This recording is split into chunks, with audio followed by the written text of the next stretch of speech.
let's kick off class. How were your breaks? What did you accomplish? How are you feeling? Feeling like we made good capstone progress? Are we feeling like we're loving React? Are we feeling like we're excited to dive into SQL? How are we feeling in general? Break for me was good. I feel like I now know that I want to focus on doing like front end development. Okay. So I finally was able to, sorry, my phone's ringing. I was able to come to that conclude. I think I did really great on my getting progress done on my capstone. I was able to catch up on a lot of stuff that I was behind on, and then just getting a better understanding of a lot of things. It was like a refresher in a sense as well too. So I feel like break was great. It was definitely needed. So thanks. Good. Larry, you were going to say something? Yeah, I was gonna say that I got the New York Times stuff, which was good. Good. In light of everything that happened, past that break was good as well. Didn't get as caught up like that, but I want to thank all of y'all for your support. Y'all rock, y'all are the best. I definitely appreciate y'all for your support. Anyone else want to throw a couple words out how they're feeling, how they're doing? Go ahead and unmute on your side just so we can hear you.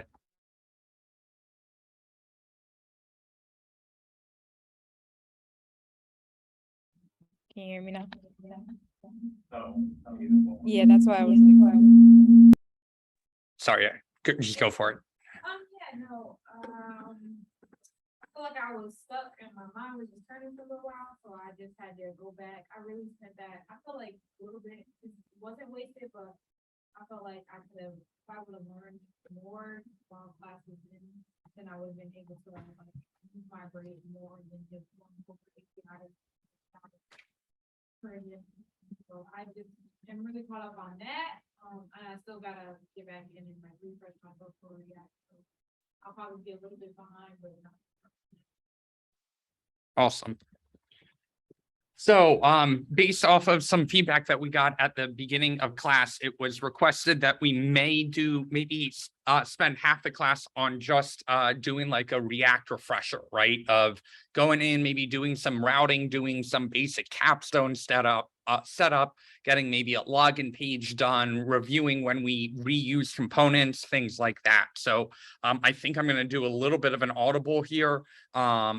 Excuse me, and we'll start class out with just a quick React refresher, and then we are going to move into SQL. So we're using two resources for learning SQL. One will be Khan Academy, which are the videos that we'll go through during class. That will give us our intro to SQL, which is standard query language. That is all about interacting with the database. And then we will move into database design and then actually using our databases in our capstone. We're going to revisit the chat app, and then we're going to get into Node.js and all the backend programming. So before you know it, we'll be at the end of the program. But before we do that, I am going to post a poll in Slack in CIC Student C3 for in-person or fully remote.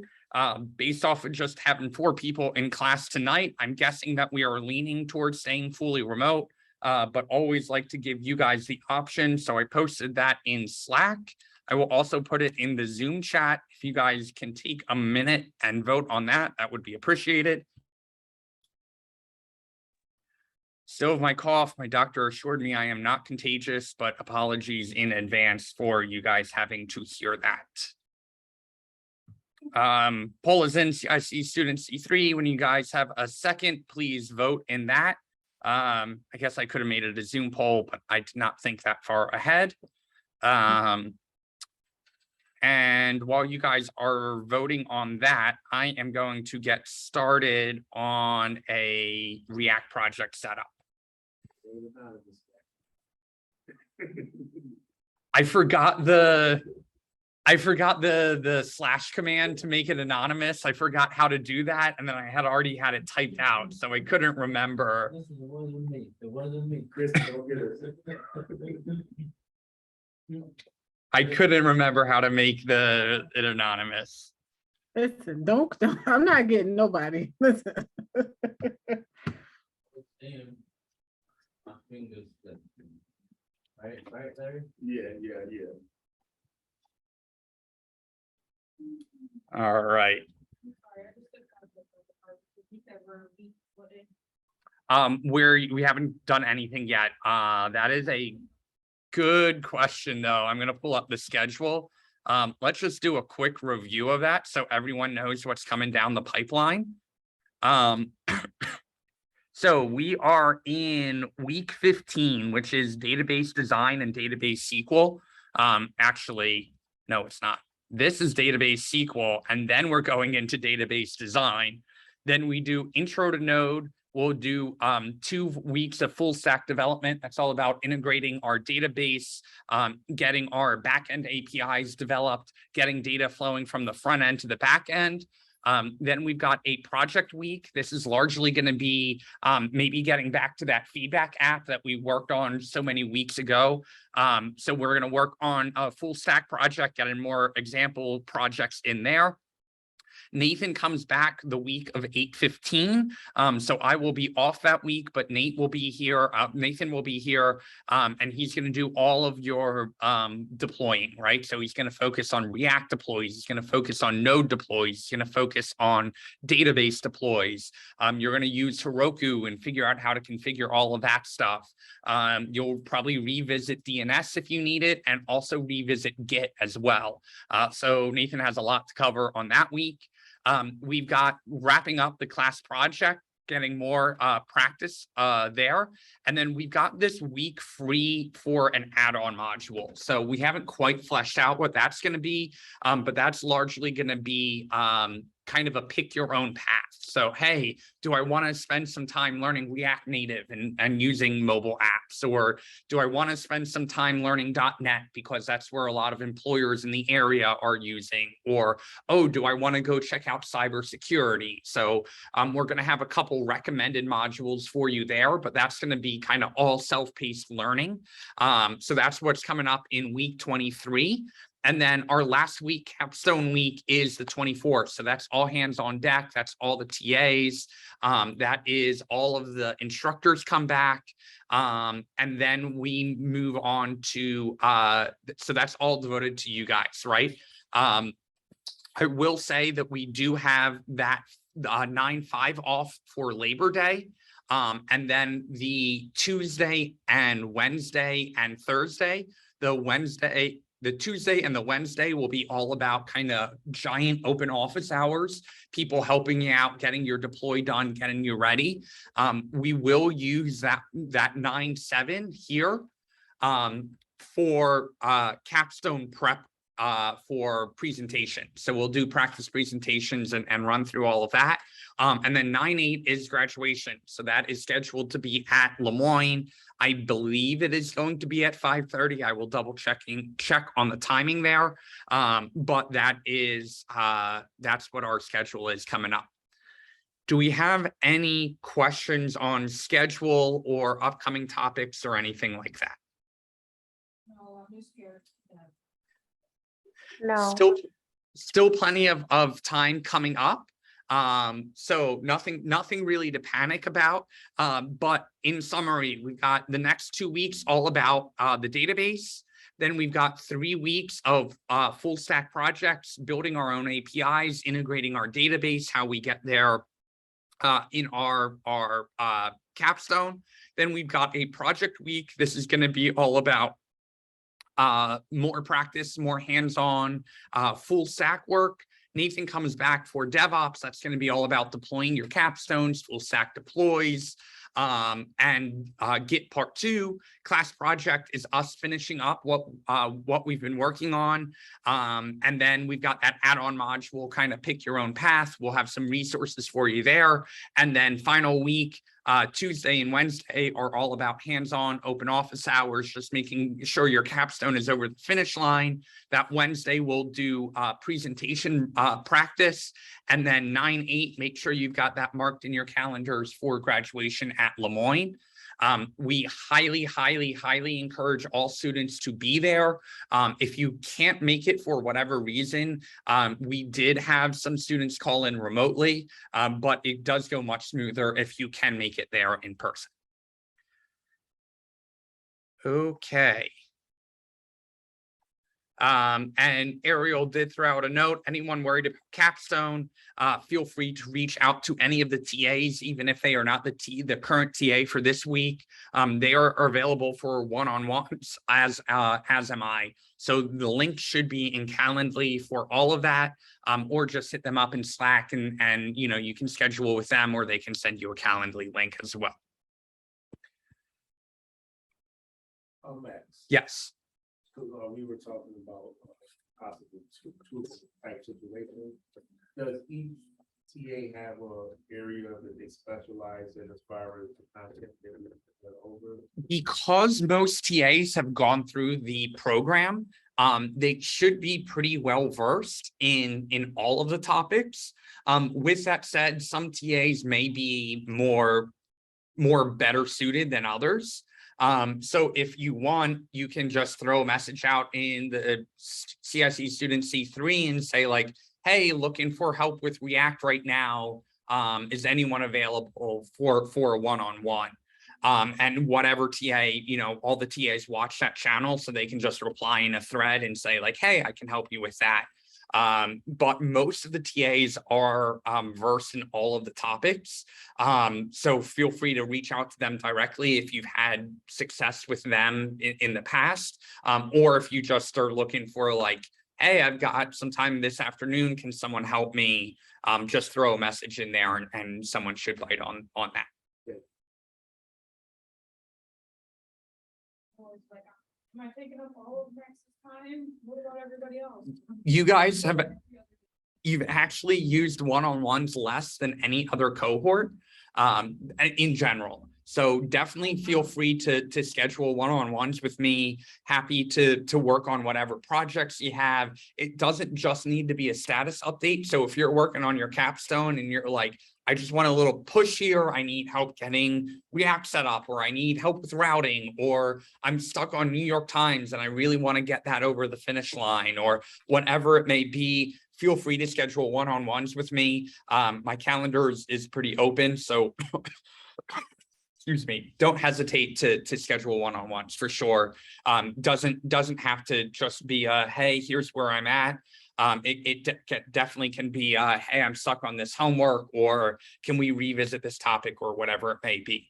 Christy, go ahead. So I worked on JavaScript this week. So prior to that, a lot of times when you would say like, do you have a question? Like in my mind, I didn't have a question to, you know, form to be able to form a question. But Yep. having worked on it, what comes to my mind is a way to be able to decipher. So say like you presented with something and then you want to go forward and start to build out a project.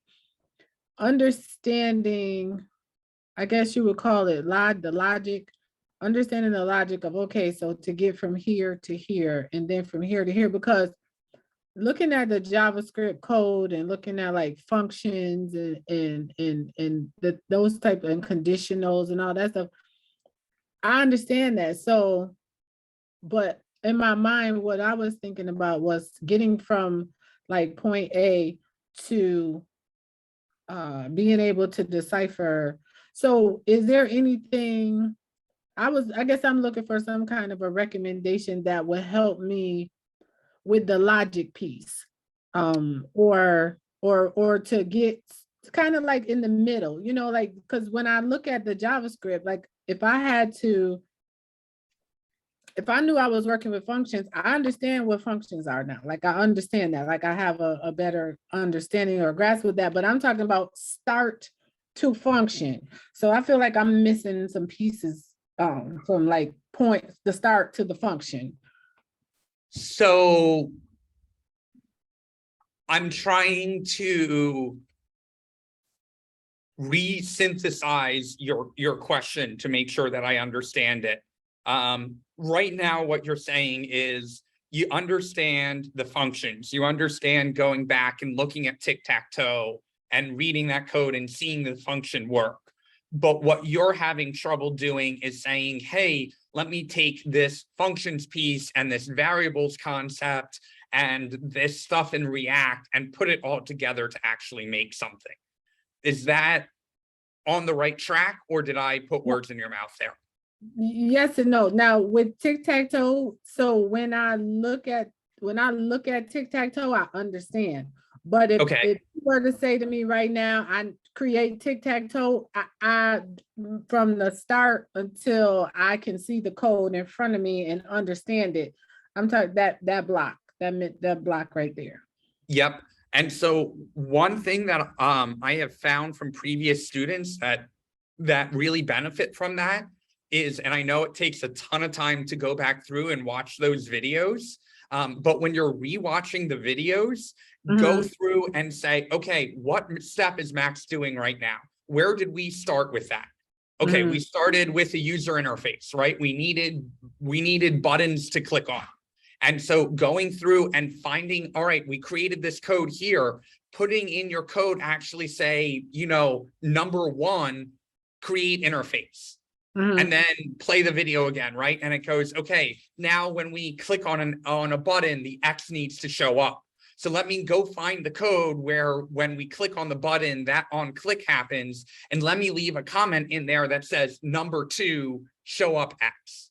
Okay, now what needs to happen? The computer needs to make their turn. So go find the code wherever the computer's taking their turn and say, make a new comment in the code and say number 3, computer makes O turn, right? Okay, now what needs to happen? Oh, we need to update the HTML. That's step number 4.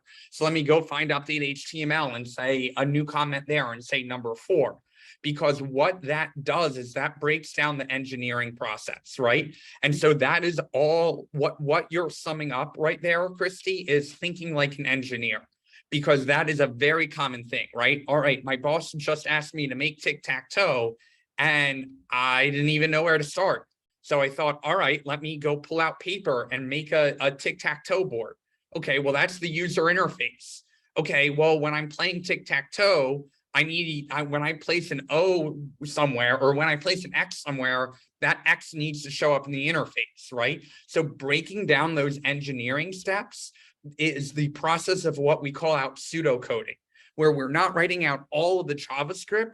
What we're doing first is just jotting down in English what needs to happen. Oh, I need a user interface. Okay, what happens when that button gets clicked on? What does the computer do? Is the computer smart in taking that random turn?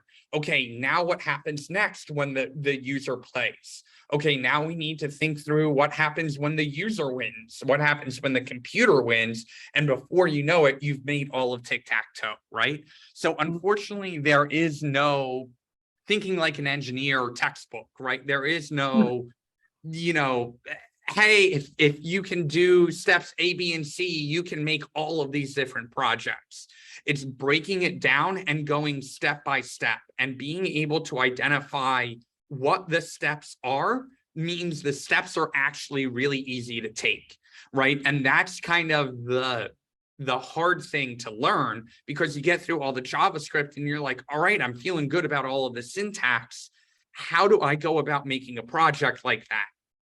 And being able to say those steps out in English are what are going to be the stepping stone for you to get to the JavaScript and use the functions and use the variables and all of those different concepts. Okay. So going back through any of the projects, right? It doesn't have to be tic-tac-toe. It can be the weather project, or it can be, you know, any of the projects that you're putting in your capstone, and going back through and writing out the steps as we took them is going to be a much better approach than starting at the top of the code and just putting comments top to bottom. And really using that numbering trick to understand, hey, this code isn't linear, right? We didn't write this code from top to bottom, but we took all of those steps to get there.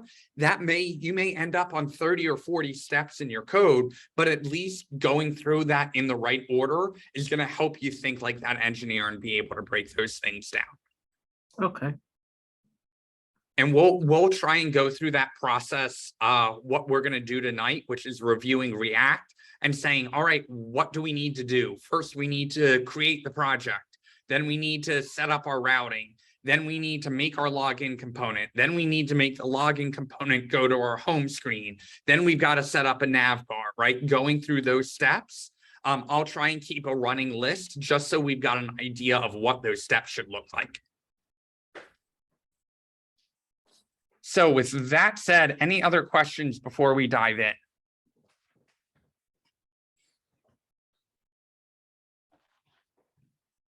Okay, so we are in week 15 tonight. Week 14, we were off. So week 15 is where we're starting. So I'm going to go to Finder, to my desktop, to my code. I'm going to create a new W15 folder. And inside there, I'm going to create a day one folder. And then I'm going to pop open my terminal. And I'm going to do a little trick here. I'm going to CD. Oh, good call. Thank you, Doug. We are in day 2, not in day 1, because we were off for the 4th. So in my terminal, I'm going to type in CD space, and I'm just going to drag my folder, my day 2 folder, into my terminal. And when I hit enter on there, it says D2 here. And if I PWD, I can see that I just jumped into my day 2 folder by just dragging and dropping it after the CD command. So now that I'm in my day 2 folder, I am going to npx create React app, and I'm going to call this capstone example. If you guys already have a capstone, that's fine. We're just going to go through the process here of creating a React app, getting our routing set up, and understanding components and routes, just as a quick review there. So I'm going to do my capstone example. And while that is going, I'm going to fire up a new Google Doc or CIC C3 week 15 day 2 npx space create dash react dash app space, and then whatever you want your React app to be called. Yep, that's fine. Okay, so step 1, create folder for project to live in.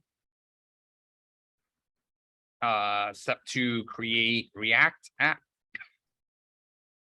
And now that we've got our React app created, well, man, that took forever. If we run PWD again, we see we're in day 2. We don't want to be in day 2. If I run ls, you can see there's another folder here called capstone example. That's the folder I want to be in. So I'm going to CD into capstone example, and then I am going to npm I or npm install, and we're going to say React router DOM. Now, someone refresh me. What is the point of React router? Get that circle thing off the screen. Not a big deal. Everything is wrong.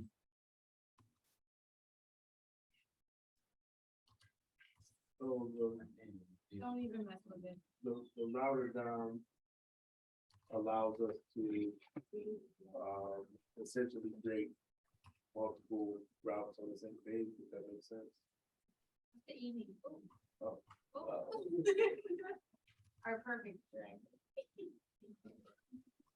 So it allows us to create routes to different pages when the error goes up to the different pages. Exactly. Yeah. React is surprisingly bad at at having multiple pages, right? So React Router is just the package we need from NPM Node Package Manager.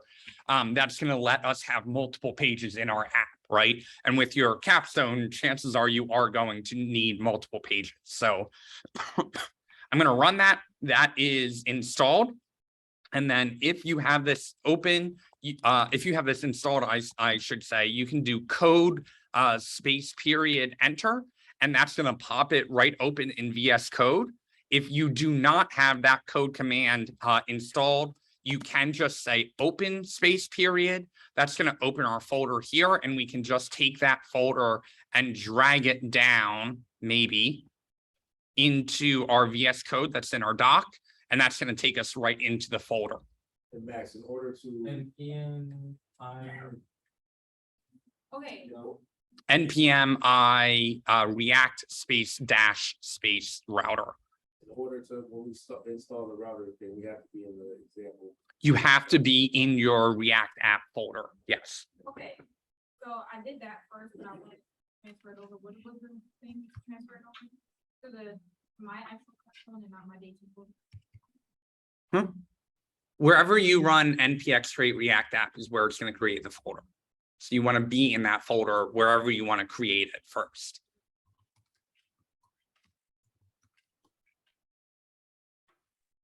Christy, go ahead. Or is your hand still up from a while ago? No, no. So wait, Okay. oh, so wait, I messed up. NPX create React app. But you want a PWD first and make sure you're in the right folder. So Yeah, I I wanted mean- mine to go into week 15, day 2. So that's where I CD down into before I ran my create React app. Right, I got myself to day 2. Okay. And so, So the highlighted command is what you're running. oh no, I didn't do capstone example. So, all right, so what should since I didn't do React app capstone example, I did React. I did NPX create React apps. Did it run a command that says creating a new React app? What was the output of the npx create React app? It said run create React app help to see all other options. Okay, so it didn't actually do anything. So you can just rerun this and it So- should do the right thing. So it's showing me that I'm on day 2, and then I'm just Just run this command here. okay. Find your word.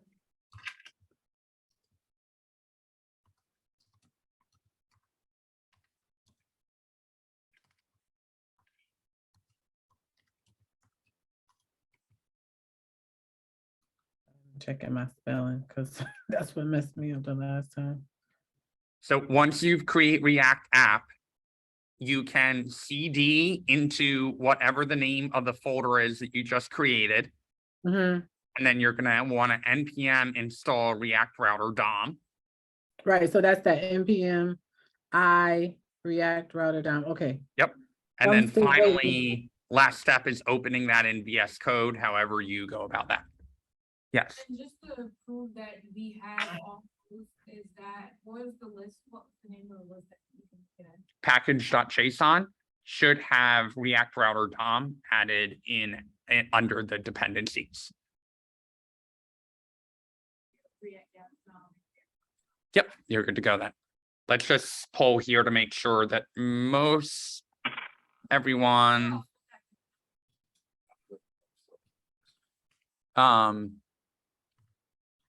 What do you mean different numbers? like my React router now says 5. I did it another day. I just opened mine. Very different. That may cause problems because the version is different. Is it? If I already have that. If you npm remove React router DOM and then npm install it again, it should install the latest version. Who's lost and needs help? That's that's me saying that I'm lost. I CD'd into all the way into my capstone example. What's the next step? I'm sorry. You're gonna the one that I have highlighted here is npm I react-router-dom. Mhm.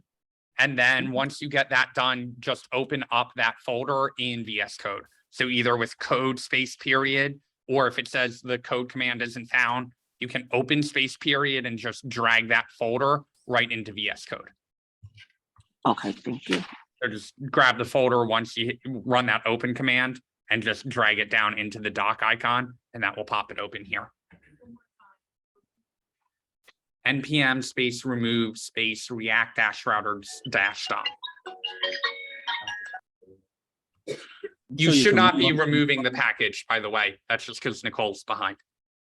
On a Can you show version. your terminal one more time? What, Chaz? Can you show your terminal one more time? Yep. Yep. Like, sometimes I hear you, but sometimes you really like, I like. The simulation.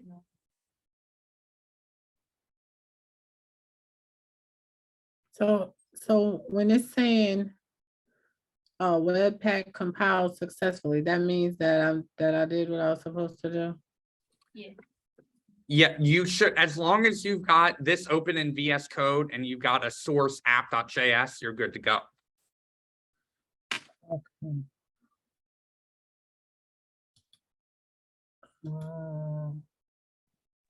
Max, did you get the comment about the live share? No, I will start that in 1 second.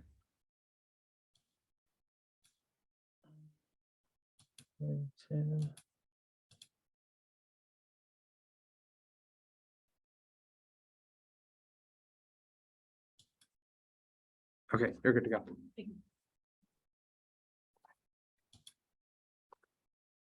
All right. Okay, I did it. All right. What So did I you do after am. you opened up the folder in VS Code? Did you ask us to do something after that? Nope. As long as you have it open, you're caught up. Okay. Live share is in.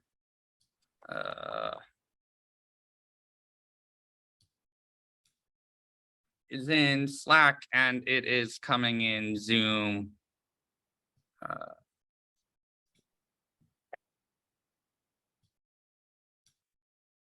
Okay. So now that we've got all of that set up, the last step that we can do in our VS Code, we can right click on package.json, open an integrated terminal, and then we can do open an integrated terminal and do an npm run start, or you can leave the word run out, either command will work fine. And we should get our spinning React app here. So now not only do we have our React app set up, we also have router installed, and we know it's installed because if we go to package.json, we're able to see our React router DOM in here. So remember, we always need to install a package before we import it and start using it. Okay, so to get our capstone set up, we don't want any of this stuff in here. So we go on a deleting spree, right? We delete the header and we delete everything that's essentially in our app.js, except for this div. We should leave that div in there. And then we're going to go to app.css and we're going to delete out everything in there as well. So now our app.js essentially becomes the place that we want to get all of our routing set up. So to get started, we're going to do a search for React router DOM. And we're going to open up this first link. And here's the quick start. And this quick start is everything we need to get started. So they've got these imports here, browser router, switch, route, link, and that's all coming from React router DOM. So what I'm going to do is I'm going to copy this right here. And I'm going to come back over and just make sure I'm on the right version of React. Oh, little sucker there. I clicked on the first link and look what it took me to, V5.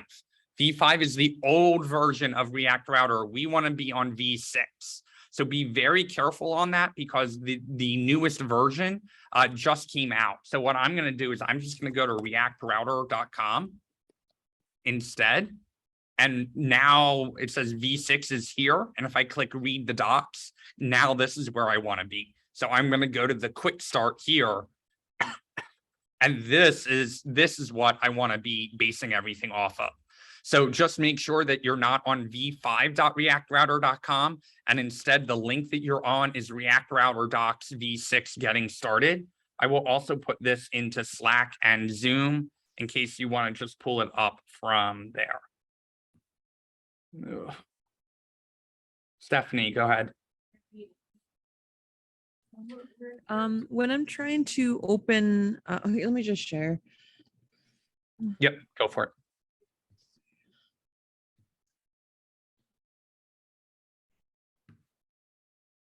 We haven't grabbed anything yet. Go. I'm not sure what this is doing. So you've got, oh, let me pull this over so everyone in class can see as well. So you've got another React running somewhere in another terminal. And so what it's doing is it's saying we're trying to get started on React port 3000 and something else is already on 3000.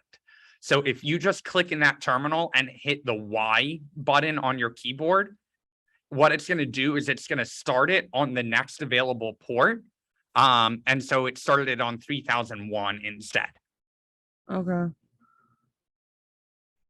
Which is fine there- and no big deal. Is there any way, I don't think I have anything open. Is there any way to see? Yeah, why- go to your other terminal. You're not in VS Code, the other terminal, the main regular terminal. Just go back to your doc. And down at the bottom, the black square next to Postman. Okay, it doesn't look like it's in there. Do you have any other VS Code windows open? No, it's just yours and mine, the live share and mine. That's why I didn't understand what it was asking because it's all I cleared everything out. Yeah, the only real way to solve for that is if you can't find the terminal that's running it. Oh, actually, there is a way we can do it. Click into any window and hit Command Space, and then type in Activity Monitor, and enter. And then in the search in the top right, do a search for React. Node. Instead of React, do Node. Okay. And then what we're going to do is go to your VS Code and hit Control C on the one that we are running. So down at the bottom, click into that terminal and hit Control C. And then go back to Activity Monitor and hopefully one of the nodes has disappeared. Well, what the heck is running on 3000? Weird. Try going to localhost 3000 in your browser and see what loads. Some other React app. Try restarting it in VS Code. Just up the up arrow. Oh.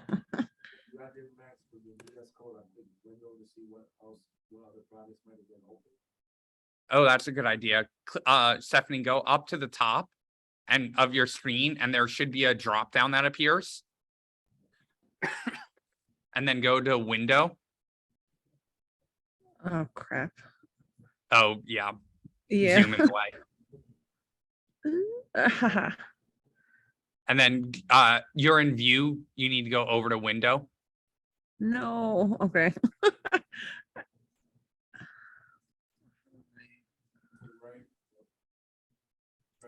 Damn it. Do you know how to move the bar? Oh, wait. Haha, I got it. Okay. Window. Okay. Yeah, but that's mine. I wonder, hold on. I wonder if I'm the 3000 issue. I'm not, am I sharing my shared terminal? Oh, I'm the problem. I'm 3000, Stephanie. Okay. So anyone who is starting their React and runs into that message, just hit Y and it will put you on 3001 instead. Okay. That's got to be a VS Code update, because before it wouldn't share my 3000 unless I started it manually. Thank you. Yep. Okay. Any other questions before we move forward? Yes, don't kill me. When I am pulling up the terminal in VS Code, NPM what- start. thank you. Okay. So I'm back in React Router. And if you want to just copy this from my code, that's fine. But what I'm going to do is I'm going to copy all of these imports up here, up at the top, the browser router, the routes, and the route. Those are everything that React Router needs to get working. And then I'm going to come down here and I'm going to take the first 3 things, the browser router, the routes, and the route. I'm going to paste that in here. And then I'm just going to close them out down at the bottom. So this is what my code should look like. Now, the only thing that's missing is it's using this element called app. And I don't really want it to be an element called app. I'm going to set up 2 routes to get started, right? I'm going to set up my login page and my home screen page, or my dashboard maybe. So I'm going to right click on source and I'm going to create a new file and I'm going to call that login.js.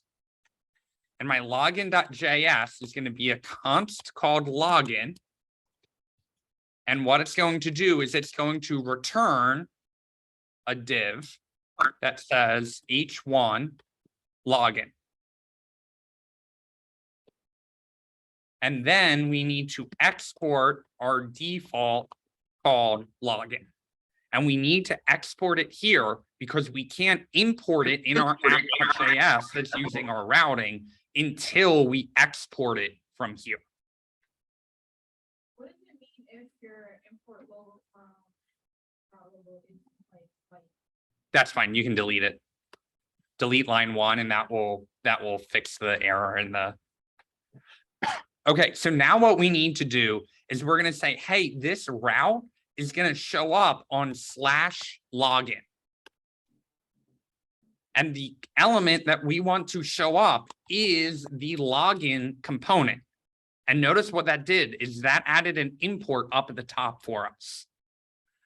So what we did, we created a new file called login.js. We said const login is going to be it's a functional component.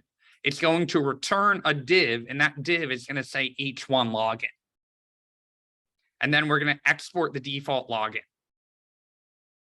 Then we're going to go back to our app.js, and the route that we're going to set up is @/login, right? That's the URL or the path that's going to show up in the browser. And what component do we want to show up? We want our login component to show up. So when we come back over and we go to our localhost and we say /login in the URL, we're going to get our login here. But when we take that /route out, we just get our blank page. And again, all of this routing is it's setting us up so that we can have multiple URLs going on here that are linked to different components that we create in separate files here. So I'm going to leave both of these up on my screen. And we're going to pull. Stephanie, go ahead. When it added import login on line 3, how did that happen? Because when I hit save, it didn't add it. Or did you type that in? When you are, let me remove it again. When Yeah. you're starting to use the component for the first time, you see that the first autocomplete suggestion. It's Yeah. trying to tell you like, hey, it's coming in from .login. Now, if I finish typing IN, it's not going to import it for me. But if I hit the enter key while that autocomplete is up, that's what will add in the login import. All right, I'm going to give it a shot. Thank you. No problem. Yeah, you can't just type in IN and call it a day. when you get the autocomplete up there, you do have to hit the enter button to get that import to automatically show up here at the top. So the poll that we're trying to get to, which I haven't launched yet, you should be able to go in your browser. If you add /login at the end of the localhost, you should see the word login appear.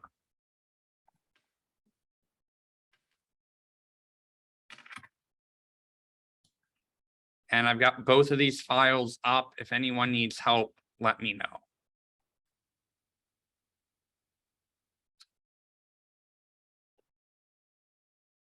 Okay, so I was kind of working on this a little bit, so I have a little bit more focus. Are you stuck somewhere? I just, feel like I should put, I have like that, but I have like more days like and stuff on it that I put in for an image that I put in my thing. Is it in app.js or is it in another component? Should not be in app.js. If you're setting up multiple pages, you should have a separate component created for whatever page you would like those other elements to show up. In general, the only thing that should be in app.js is our routes, unless there is something that you would like to show up on every page, no matter what route you're on. So if you, for example, wanted your logo to show up in the top left on every single page, then that's okay to put in app.js. But if you're working on different things, you want to create different components for each one of them.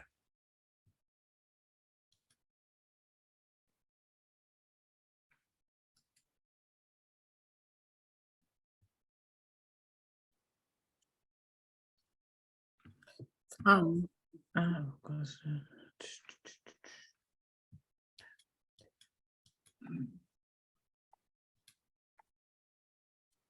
Max, Yep. in the documentation for React Router DOM, Yes. where the first line that we did use, import React DOM from React DOM / client, how do we know what that is to know that we didn't need it?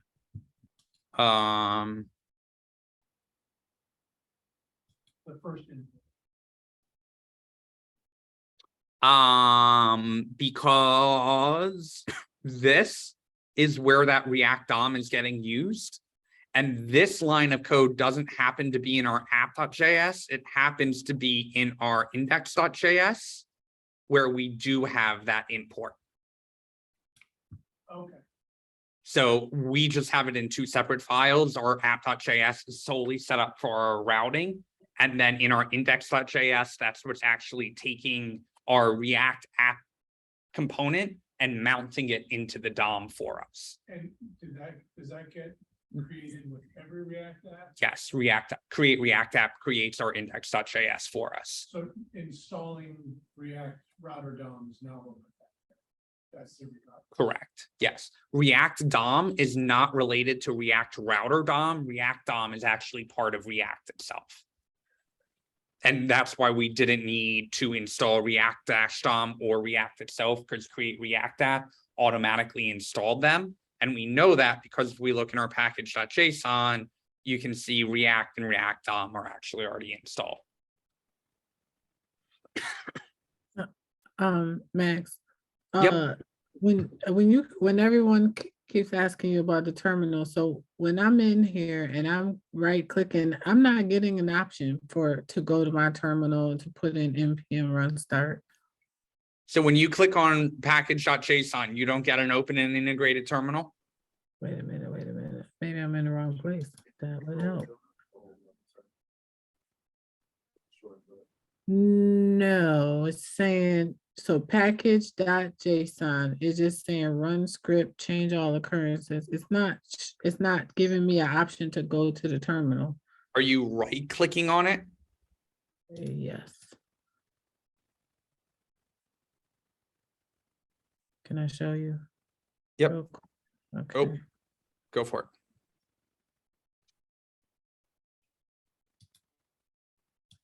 It has to be in lowercase. So right here, I'm right clicking. No, right click on the package.json over in the file explorer and then open an integrated terminal.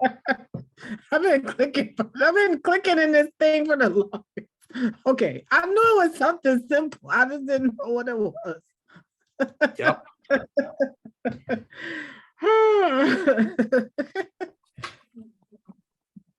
On what?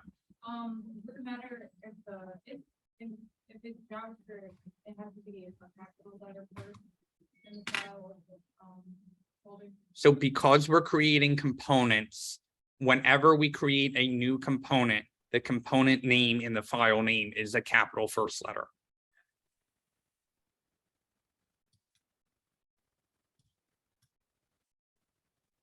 All right, we got 10 votes in. Yep, go ahead and share your screen, Wayne, just so everyone can see it.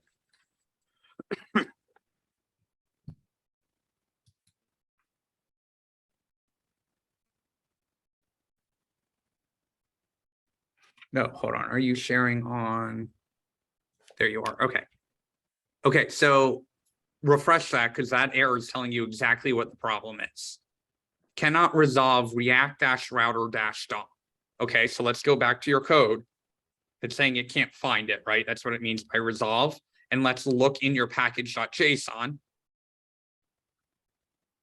The package.json, not the lock. And you notice what's missing there is React Router DOM. So what you didn't do is install React Router DOM, and that's why we can't use it. So if you go down into your terminal, no, that's React DOM, not React Router DOM. So the command, what command do we need to run to install a package? I No, npx is for create React app. npx x for execute, npm for node package manager. So npm I, and then I have the same error. What are we doing? Let me see. you didn't install React Router DOM. It's dashes, Wayne, instead of underscores.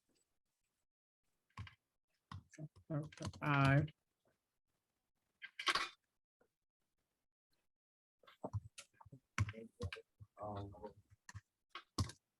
Now do your npm run start.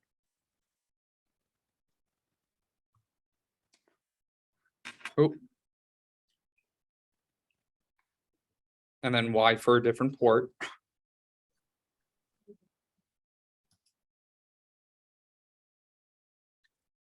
And now if you go to /login up at the top of your URL, you should get your login H1.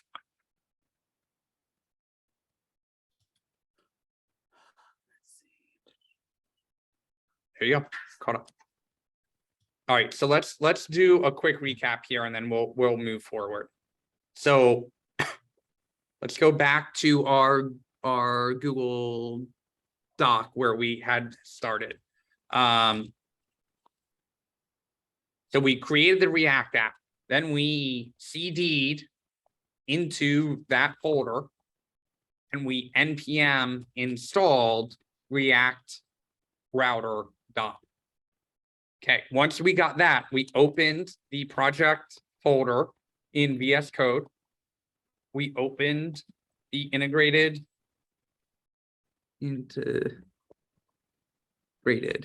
terminal and npm run start to get React running.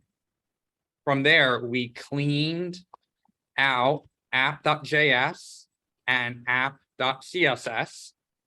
Then what do? We imported React Router DOM and used React Router DOM components to set up first route. Then we created a login component and exported it, and we updated the routes to use our new component. Does anyone have questions on those steps? I will share this file with you guys and put it in today's outline, a little behind. I just realized that in my terminal end on the it's saying that error can't resolve React /router/dom in user. So you missed step 4 here. You don't have it installed, so you can't import something that isn't installed. But I'm looking at the terminal too, so it must have said this. It says fail to compile. Yep. So it can't compile your app. It can't show your app because you are trying to import React Router DOM in your code and you do not have that installed. So then, so I tried to do it when you were just telling Wayne, and it's still. So It's it's because this server is still probably running.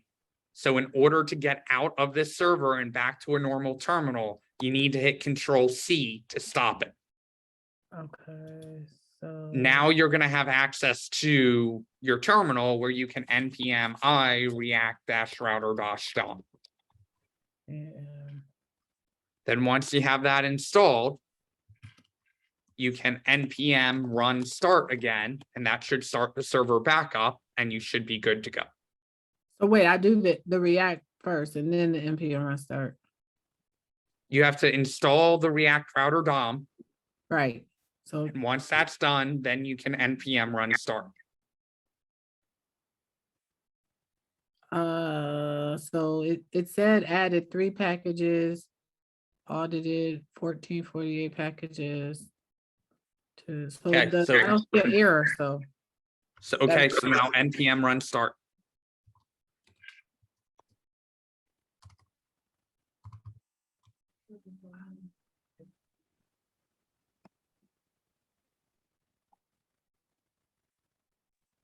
Okay. Nope, it's saying the error again. Oh. All right, go ahead and share your screen. Now you can. Okay.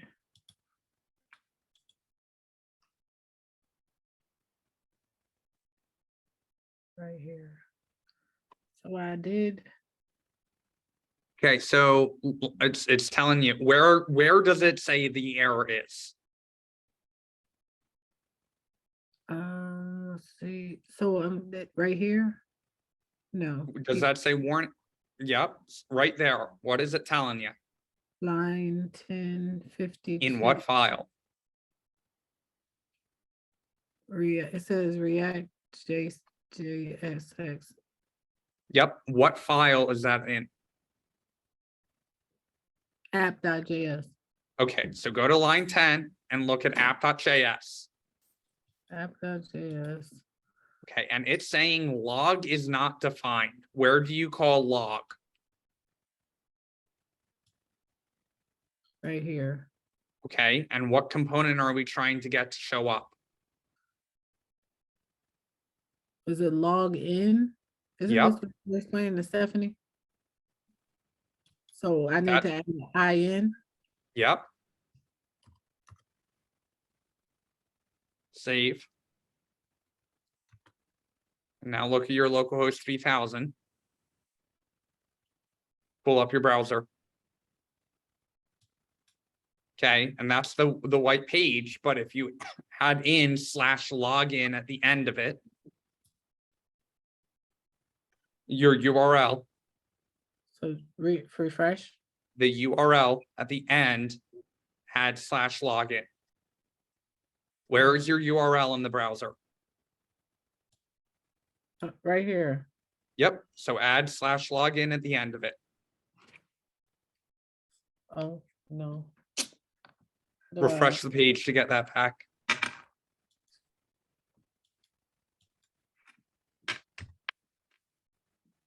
And just type in login. Yep.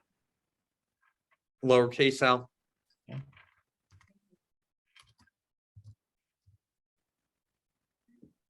Enter. There you go. You're caught up. I know that that's painful, but the reason why I'm walking you through those steps instead of just pointing out the problem is that I'm Right. not going to be here after the boot camp, right? So the Right. computer isn't just throwing up its hands and going, it's not working. It's telling you, hey, here's exactly where it's not working.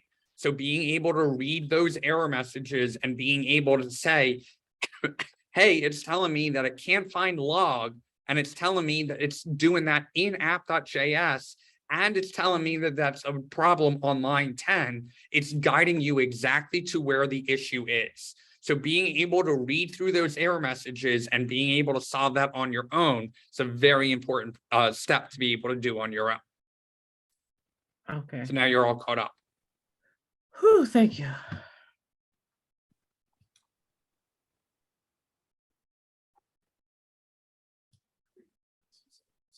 All right, we got 11 votes in.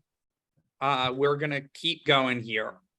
So what I would like to do is I would like to set up a basic, I'm not sharing my screen. I would like to set up a basic login component. But in order for me to do that, I want to use Bootstrap. So I'm going to go to getbootstrap.com. I'm going to click on read the docs. I'm going to scroll down in this quick start, and I'm going to grab this link tag. And I'm going to take that whole thing, copy it, and then I'm going to go into my public folder, into my index.html, and I'm going to throw that into my head tag. So I'm taking this whole link tag and throwing it into my public index.html.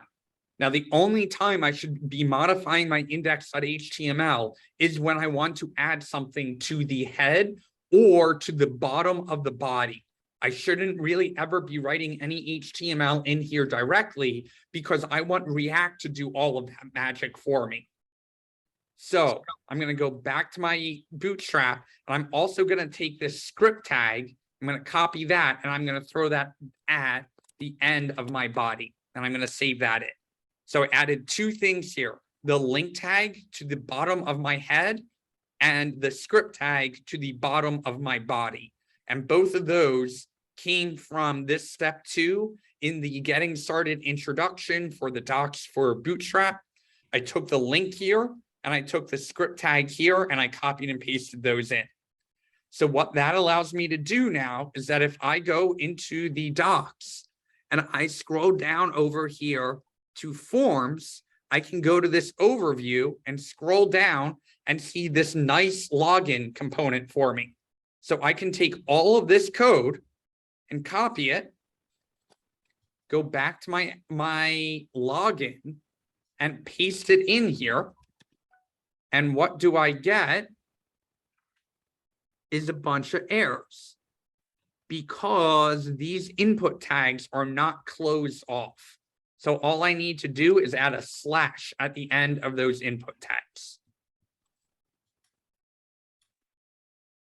And the other thing that we need to be careful of is if we're using any Bootstrap components, they're going to all be using class.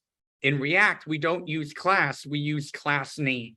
So what I'm going to do is I'm going to hit Command F, and that brings up my find. And I'm going to click on the little arrow here, and I'm going to type in class name, and I'm going to hit this replace icon. And that's going to replace all of them out for me. So I'm going to save that. I'm going to come back over to my Chrome, and what do I have here? My login page. Hey, Max, if you want to shoot me that doc, I can update it for you while you're going. Yep.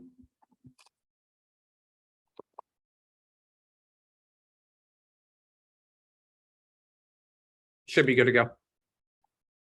Check your Gmail.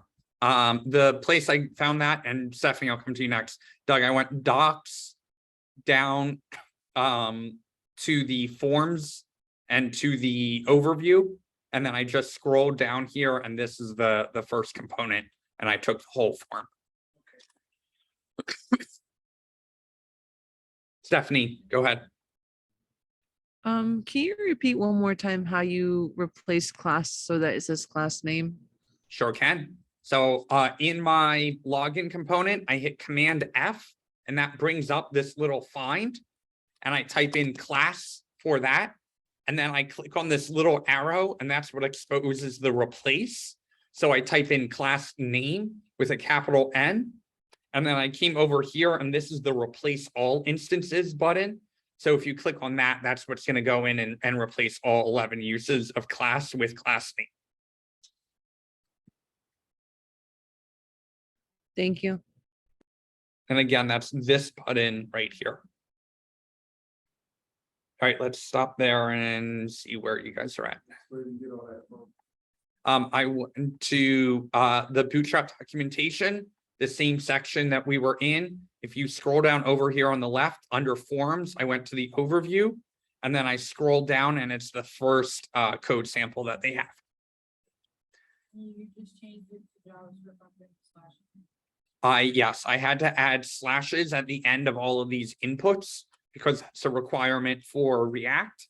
And then I had to replace all the classes with class name. And so what we should have here, it is very ugly, but at least it's all showing up.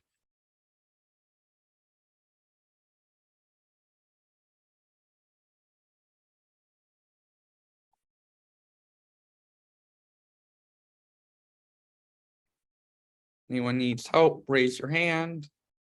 Or just come off mute. That's all with the Bootstrap.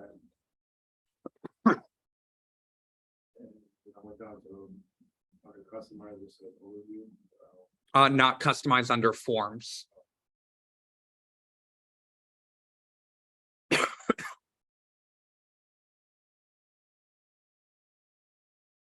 No problem.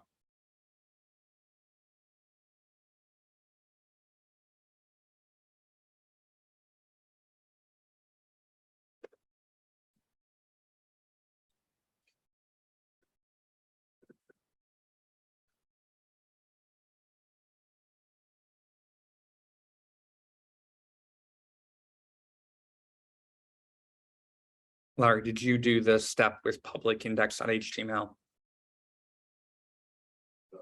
Bootstrap. Yep. So if you're looking at your login page and you don't have a pretty blue button and all of this looks like it's the default formatting, you have to go to public index.html and make sure you've got this script tag right before the closing body tag. And also make sure that you've got this link tag right before the closing head tag. Yep, we got to pull Bootstrap in before we're able to use it. So pulling it in right here is what's in our index.html is what's telling our browser, hey, this is a React project, but this is a React project that still needs the Bootstrap style sheet and the Bootstrap JavaScript. And those came from the Bootstrap website under the introduction getting started. And then we took this link tag and this script tag right from here. Public index.html.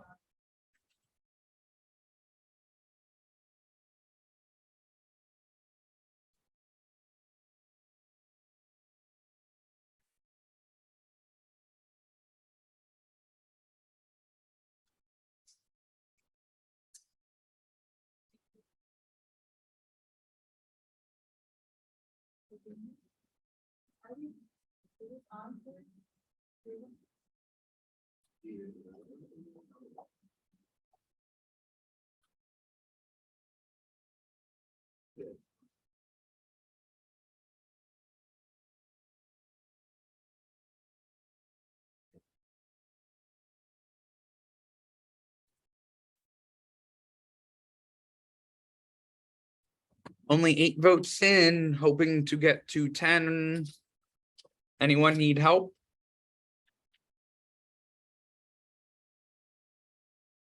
We'll just get to 9. Just want one more step here before we go on break and dive into SQL.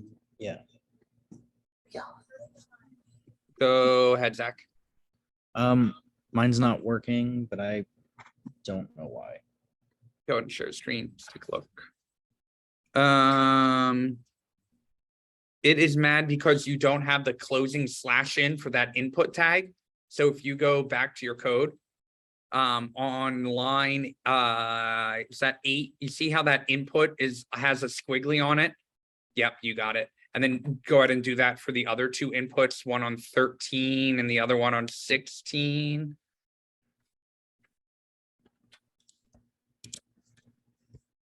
Cool. Beautiful. Thank you.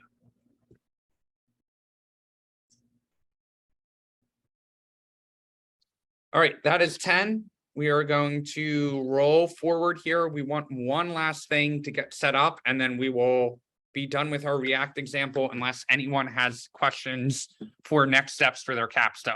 So what I would like to do is make it so that when this submit button gets clicked, it takes me to, let's say, my dashboard. So what we need to do, right click in source, new file, and we're going to say dashboard.js. And then we create a new component like always.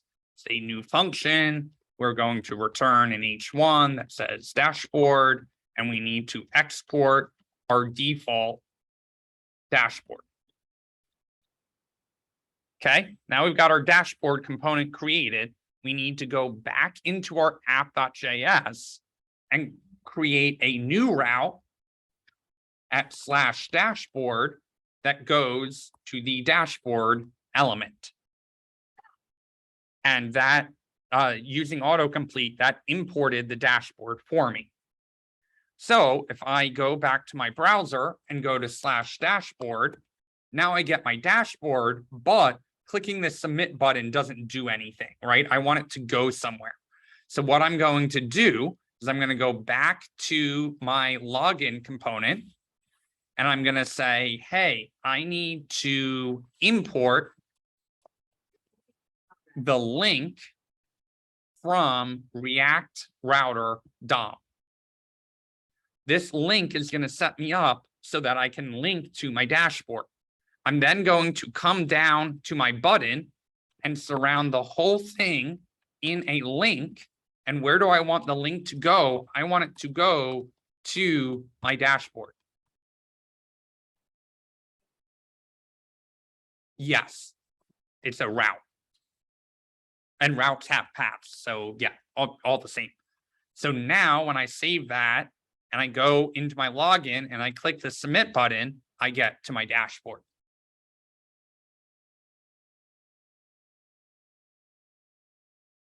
So 3 steps here. We created our dashboard file. We added a route to it in our app.js file. Here's our route to the dashboard. Now that the router knows how to get to dashboard, we went back to login.js, and in our login, we added a link tag, which we needed to import from React Router DOM. And then we said, hey, that's going to the dashboard, and this whole button is what's going to trigger it. Now, as we get into full stack JavaScript and Node, we are going to work on getting this form to submit the actual username and password and doing validation on it and all of that stuff. But for right now, where you should be at your capstone is setting up the login component and making it so when you click the login button, it takes you to your dashboard or your homepage or whatever you want to call it. And then if you have multiple routes going on, you should have routes set up or multiple HTML files if you're not using React in order to get your capstone pages built out.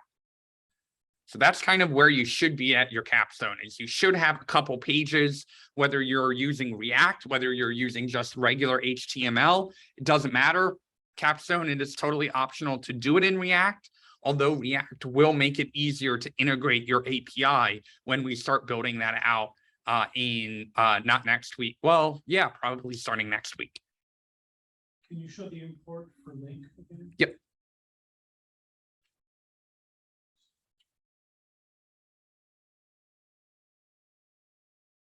Yep. I'm going to create a folder. MKDIR.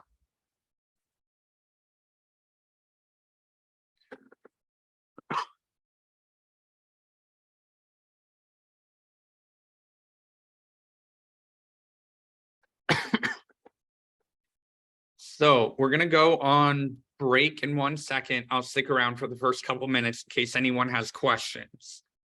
What you should think about in the break, and you can either chat them to me in Zoom, or you can chat them to Ariel if you prefer to remain anonymous.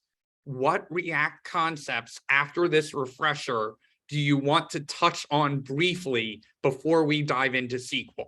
because this is your last chance to get any React exposure before we go into all of the database. Because when we come back into React, we're going to be using full stack. We're going to be using the database. We're going to be using Node, and we're going to be using React to get our data coming from both the database through Node into our React app to get all of that to show up. So at this point, you should be comfortable enough to be able to get the React router set up. You should have separate components set up for your different pages, and you should be able to get rocking and rolling to get your capstone going. Or create all of that in HTML if you're not going to use React router or React as a whole. So if you have any questions on React, if there are any concepts that you're struggling with, if we want to touch on anything, think of them during the break and Slack them or Zoom chat them to me or Ariel by 7:20. Stephanie, go ahead.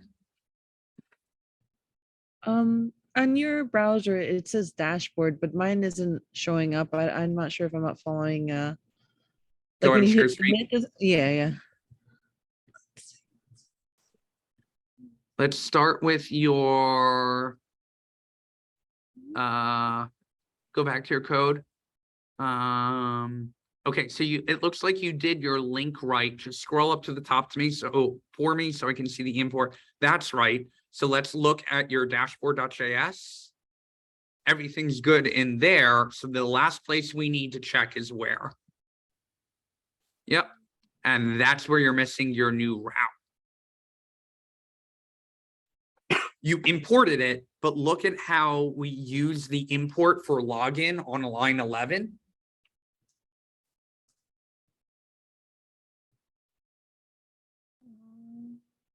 Look at line 11. That's where we use the route for the login. We also Yeah. need a route for the dashboard.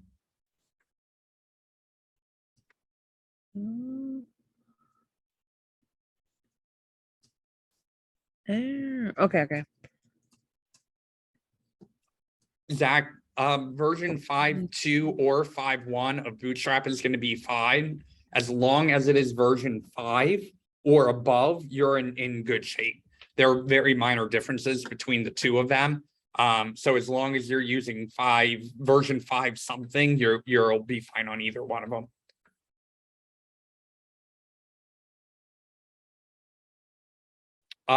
Between 5.1 and 5.2, the layout shouldn't be any different. The documentation might be a little different, but there shouldn't be major differences between 5.1 and 5.2. Max, for the form, you're pulling it out of the forms documentation for 4.1 components, right? 5.1, yeah. 5.1, okay. Hope that, I don't know if that answered. If not, I can send it to you, Chaz. Yeah, the place I got the login code, Yeah. if you're on the Bootstrap website, I went to docs.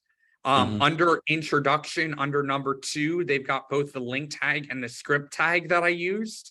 Yeah, And I then got that. for the form itself, if you scroll down to forms and go to the overview and Oh, scroll yeah. down there, it's the first code sample right here.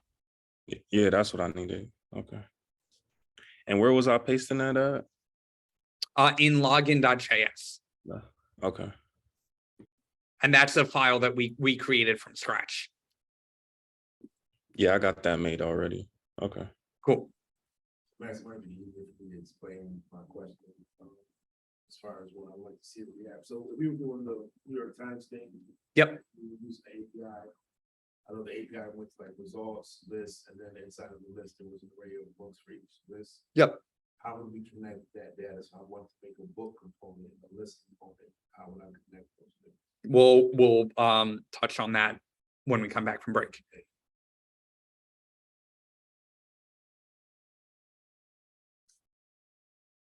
Can I ask you a question?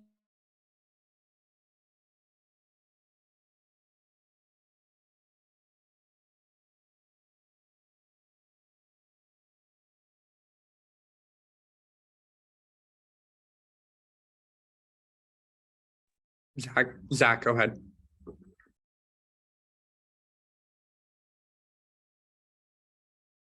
You're muted.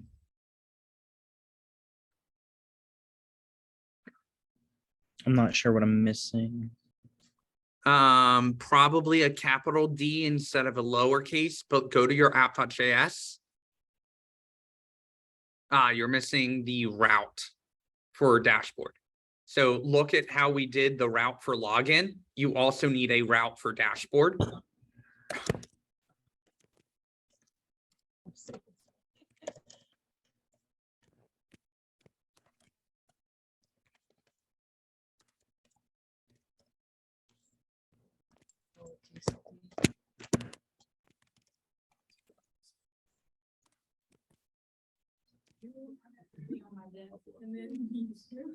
Beautiful.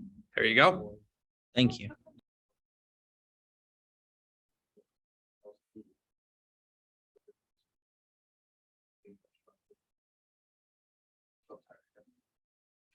All right, let's go on break and I will see you guys at 7:20.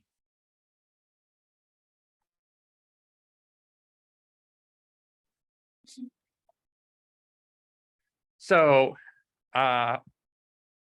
Larry asked during the break, hey, New York Times, we've got data coming back that looked something like this, right? And this is not the exact data structure, but I tried to do something similar, right? So we've got objects and nested arrays and all kinds of crazy stuff going on in here. How would we take a data source like this and incorporate it into our React, right? So what we're going to do is what we need to identify is whenever we are using an array, we need to loop over that.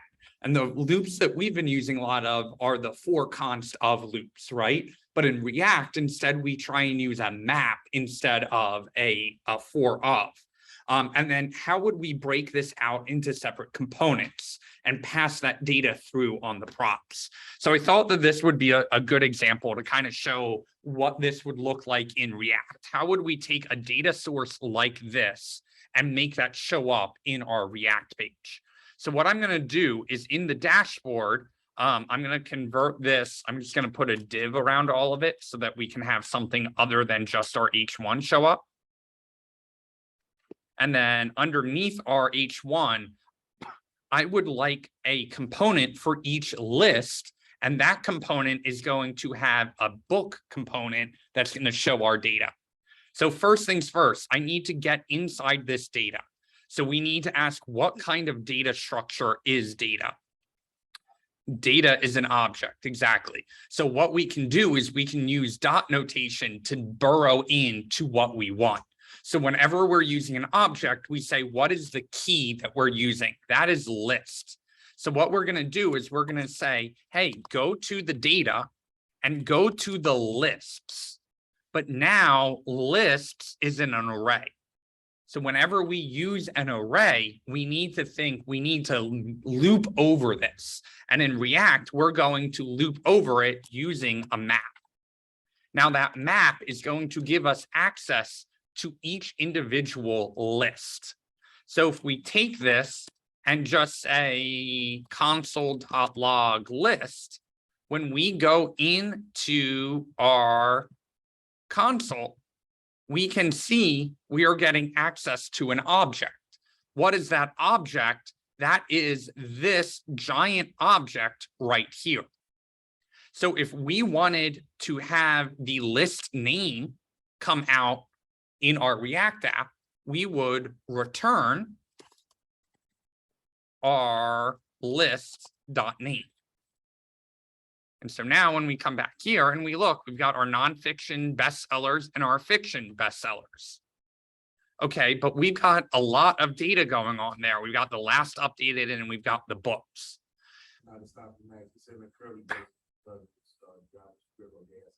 Correct. Yeah, we're telling it, hey, what we're sending your way is no longer HTML. We want you to actually execute this data, and whatever comes out of it, that's what we want to actually show up. But there's a lot of data here for each list.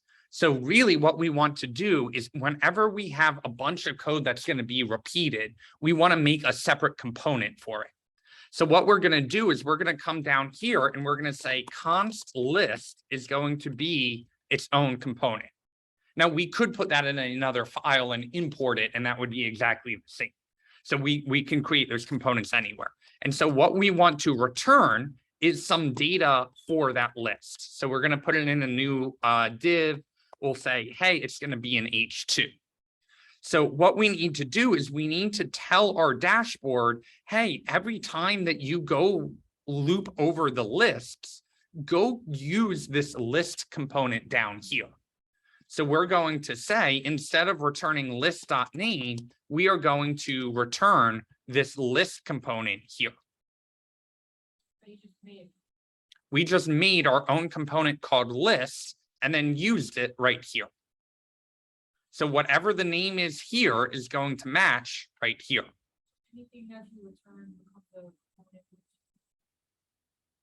Yes. Whenever you return anything from a map, it's going to be some HTML element, whether it's a component we just created or it's, you know, a p tag. So now that I'm here, I'm just going to say list name goes here. If you look, we get 2 list names go here. Why is that? That's because right here, we have 2 lists. So now we want the actual list name to show up here. So we say, hey, we want some JavaScript to show up. It's not going to be HTML. But if I say list.name, I immediately get an error. List is not defined. Well, list is here. List is defined here. How do we get this list? Because if we console log out the list.name here, we have access to it, right? We can see in our console, the list names are coming out. So how do we get access to it? We use props. Props are how we send data from one component down into the child of that component, because list is now a child of the dashboard component. So what I'm going to do is I'm going to send down the entire list object coming from my map.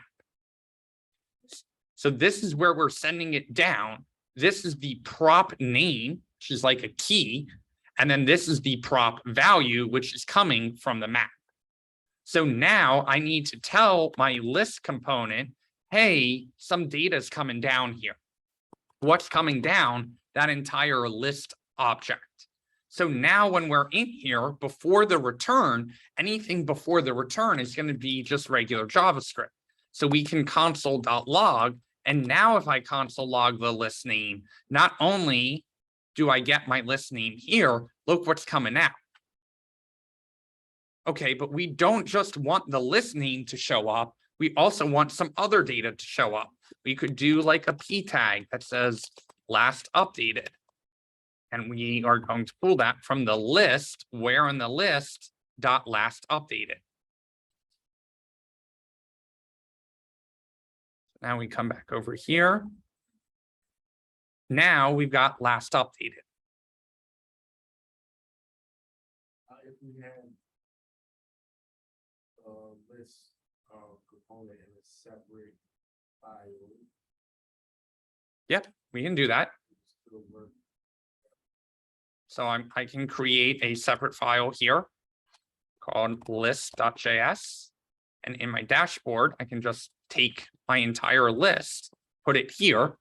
But now that it's in a separate file, we need to export it. Oh, come on, Max. Okay, now in our dashboard, we have an error in the terminal that says list is not defined, because it's trying to find list here and it doesn't know where it is. This list isn't undefined. This list isn't undefined. This list component is what is undefined. So all we need to do is come up to the top. Imports are always at the top of our file, and we import list from the list.js file. Now this prop is still getting sent in right here. So when we look here, now everything is fine. We're sending in a whole list just so we can do the different parts of it. Now we can go a step further, right? We can use all of those same those same things to say const book is going to get the book object in. And we are going to return let's say we're going to return a list item with the book dot name. And then in parentheses, we're going to put the book author. Rather than one set of books and Where? go back to your other page. Well, we haven't passed that data in yet. So if we look in our list, this book component never gets used. So if we look here, nothing shows up. No, because we never used it. We never used that book component. We use the list component right here. Right. See how you have, We're never using this okay. yet. Right? So here's our dashboard. Our dashboard shows up. We see the H1. Then we go over and we return the list component. That goes into the list file. That has the H2 show up and the P tag. But then we never use the books that is in the list here. So this component, you see how there's a slightly different color between this and this? This book isn't getting used. So The book is between the curly braces. That's just what we chose to call the prop. this is the prop that's getting sent in, yes. So if we wanted to, we could send in book name and book author and then send that in a little differently. So we could do it like this. But because this component's never getting used, these props are never getting used. So this still creates no problems. So what we need to do is we would say, hey, let's put an unordered list in here and now go through the list, and the list is this giant object here. But because it's an object, we can get access to the books using the key, and the value of books is going to be an array. Okay, well, what do we know about arrays? In order to get that data to show up, we need to loop over that. Map is another loop. So what we can do here is say list.books.map, and that's going to give me access to each individual book. Now, what do we want to show up? We want the book component to show up. How do we know it's a component? Because we're using those tags. And now it's using this book here. You notice that now comes into color. But when we look here, we get parentheses. Well, we told it we're going to send it the book name and the book author, but we didn't send it those props up here. Right there, you just said, Well, we need to send in the book.name because we told it we're sending in the book name and the book author. okay, but we would just say out there, we can just determine the book. Then down there, we can set book.name and book.author. You got it. So you can do it either way. You can what is called destructure the object and send them in as individual props, or you can send in the entire object and then destructure the object down here. This way of doing it, where you send in the entire object, is more preferred because you have less props, but it is entirely fine to destructure it up here, send in more props, and then you send directly down here. So now you've got your books and their authors showing up. And then if I wanted to make the book a separate component, I would just go through another file, export default book, and then import it into the. So book is technically already its own component, even though it's not in a separate file. Then I do it in this book. But if I wanted to put it in a separate file, I'll do that, then. Export it, import it here, and you're good to go. So let's just follow this all the way down. We've got our data source here. Our data source is a giant object. In that object, there is a key called lists, which has an array of more objects. We break that object down into some more data, key value pairs, which one of the keys is books, which is an array itself, which is not just the name of the book, it is also the author and other information. So what we do is we start breaking that down. Dashboard is our main component. And what do we want to do? We want to work with the lists. So we map over the list, which gives us access to each list. Now we could do one giant div here and do all of that HTML. But the point of this is that now when we may have 50 lists here, and what we can do is just modify our one list component here. And now every time that we reuse that component, it will get updated for all of the lists. So now we reuse that concept of we pass the data in from the parent down to the child component, which is list, using the prop. And we can actually call this prop anything. If we wanted to call this like array data, we could, as long as it matches here and here. So this needs to match with this. This needs to match with this. This needs to match with this. But our prop, we can call anything. As long as the flow is going from data, pulling out the list's key, the list is giving us access to each individual list. And that list is what is actually getting sent in. Now, whatever we call this prop here, it doesn't matter as long as that prop is called the same thing right here. Now, that array data, we use that consistently, but where is name and last updated coming from? That is coming from the keys right here. And then we reuse that same concept to send down more data, this time called book name and book author, still coming from the book, still coming from the props of the array data, but now we get access to it down here. Okay, that was a lot. Let's just take a minute in silence to review this code. I'm actually gonna, I don't need to start a live share because it was already started. Does anyone have questions about this code? This is your last chance to review anything React related because we're moving on to SQL. Nothing like starting a brand new concept at 7:45 on a Tuesday. Yes, whenever we use map, we should be using a key. So we should add a key here. We could use book name. And then we should also add a key because we're using a map here. So we should say something like key is going to be the list's name. And now that will clear any concept. Correct. The highest element in the return of the map gets the key. And if you added the key right here, that would not work. And it did. Correct. You have to do it at the highest level of the return in the map.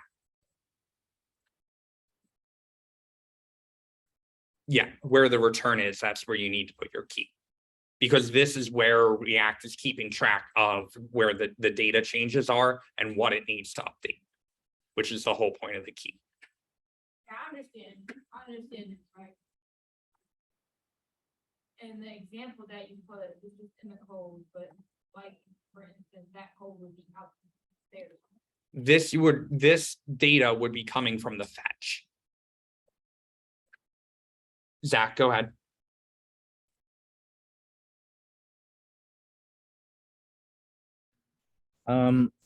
So in dashboard, it has like data.lists.map. So does the programming know like the difference between like list like singular and list plural? They're not like separate like functions, right? So we can call this anything. This has to be called lists because it's called that in the data. However, we could call this like thing we are looping over. And as long as we consistently use that here and here, that would work. This can be called anything that we want. And I mean, to prove it, I can refresh and that still works. That is the iterator. That's the item that we get access to in the map. So that is each individual thing coming back from the map. So traditionally, we use the plural here. Whenever we're dealing with an array, whenever we're referencing an array, we use plural. Whenever we are getting access to each individual item in the array, whether it is an array itself or an object or a string or a number or a Boolean, we tend to refer to that in the singular because the whole point of mapping over an array, which is a list, a bunch of items, the whole point of the map is to get access to each individual item. So that's why it is tradition to use the plural here and the singular here. Okay. So that is why we normally say list and list and list, because this list and this list, this list and this list are referencing this list right here. This list right here is getting filled in every time we loop over the lists array. So basically, right from our New York Times, that we have 18 different lists. Correct. And then using mapping over to put a list gave us access to each Individual list, which had its own array of books and name and all of that stuff. And each of the, like, the books, the last, but the name, those are keys as well. Name and author are keys in the object, and each object is a item in the array, which is the value of the book's key. Got it. I think that's it. Man, that was painful to make sure I said each word of those right. There's like, oh,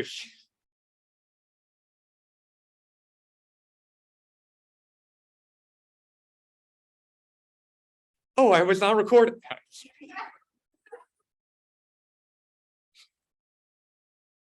Hopefully helpful example. Now, this is not the same. I just made this up on the fly, right? Like there's a lot more data in that New York Times thing. And it's similar, but I think that one of the biggest challenges of the New York Times project is knowing what the output is supposed to look like. And that's a common engineering problem, right? My boss will come to me and be like, here's all this data, make it show up. And I'm like, and it's all this nested objects and I'm 14 array levels deep and I'm looping over all of this stuff. And I'll give it to them and they'll look at me and be like, well, this looks like crap. There's way too much data on here, right? And so taking that step back and saying, okay, what are the requirements? What do you want to show up here?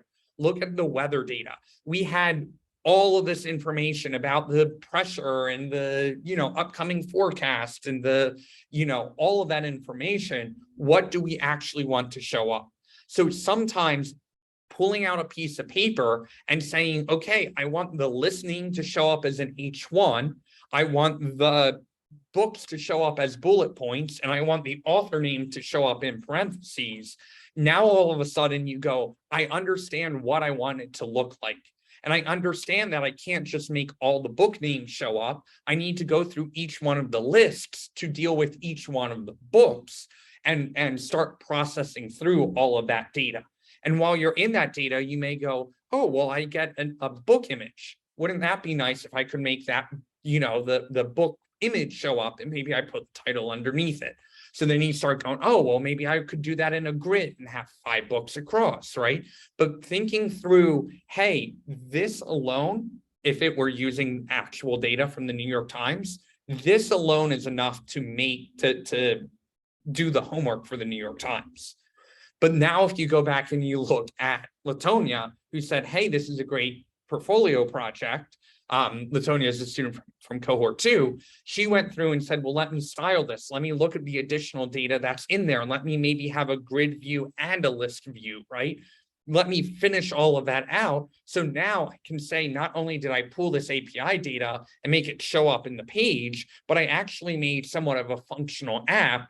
When if I was just looking at that JSON data, there's no way an end user would get that giant thing back and go, oh, let me copy and paste this JPEG URL in and see what that looks like, right?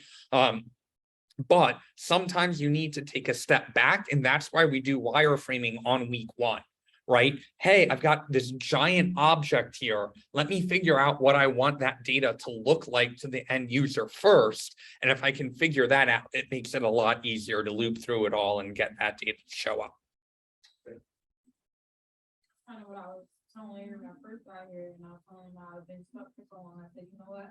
I was stuck because I had so much and I felt overwhelmed. So I just like sat back and I just looked at my board and I just put everything that I needed to do, and then I broke it down into this one. I need to do this for this app. I need to do this for this app. So I was able to see, like, okay, I'm going to spend an hour doing this one. I'm going to spend an hour doing the next one. So I was able to see, like, what I should be doing next. Yep. Any questions from the remote guys? Is this React example a little bit more helpful? Hopefully you can take this and apply some of these same concepts with class, not from last Thursday, but the Thursday before it, right? That invoice app where we started doing our routing for the first time. Because what we could set up is a book component, just like we did here, but have that on a route. So we could have /books/the book ID and have a different page for each book, right? And you can kind of start merging these concepts in together. How are we feeling? We feeling excited for SQL?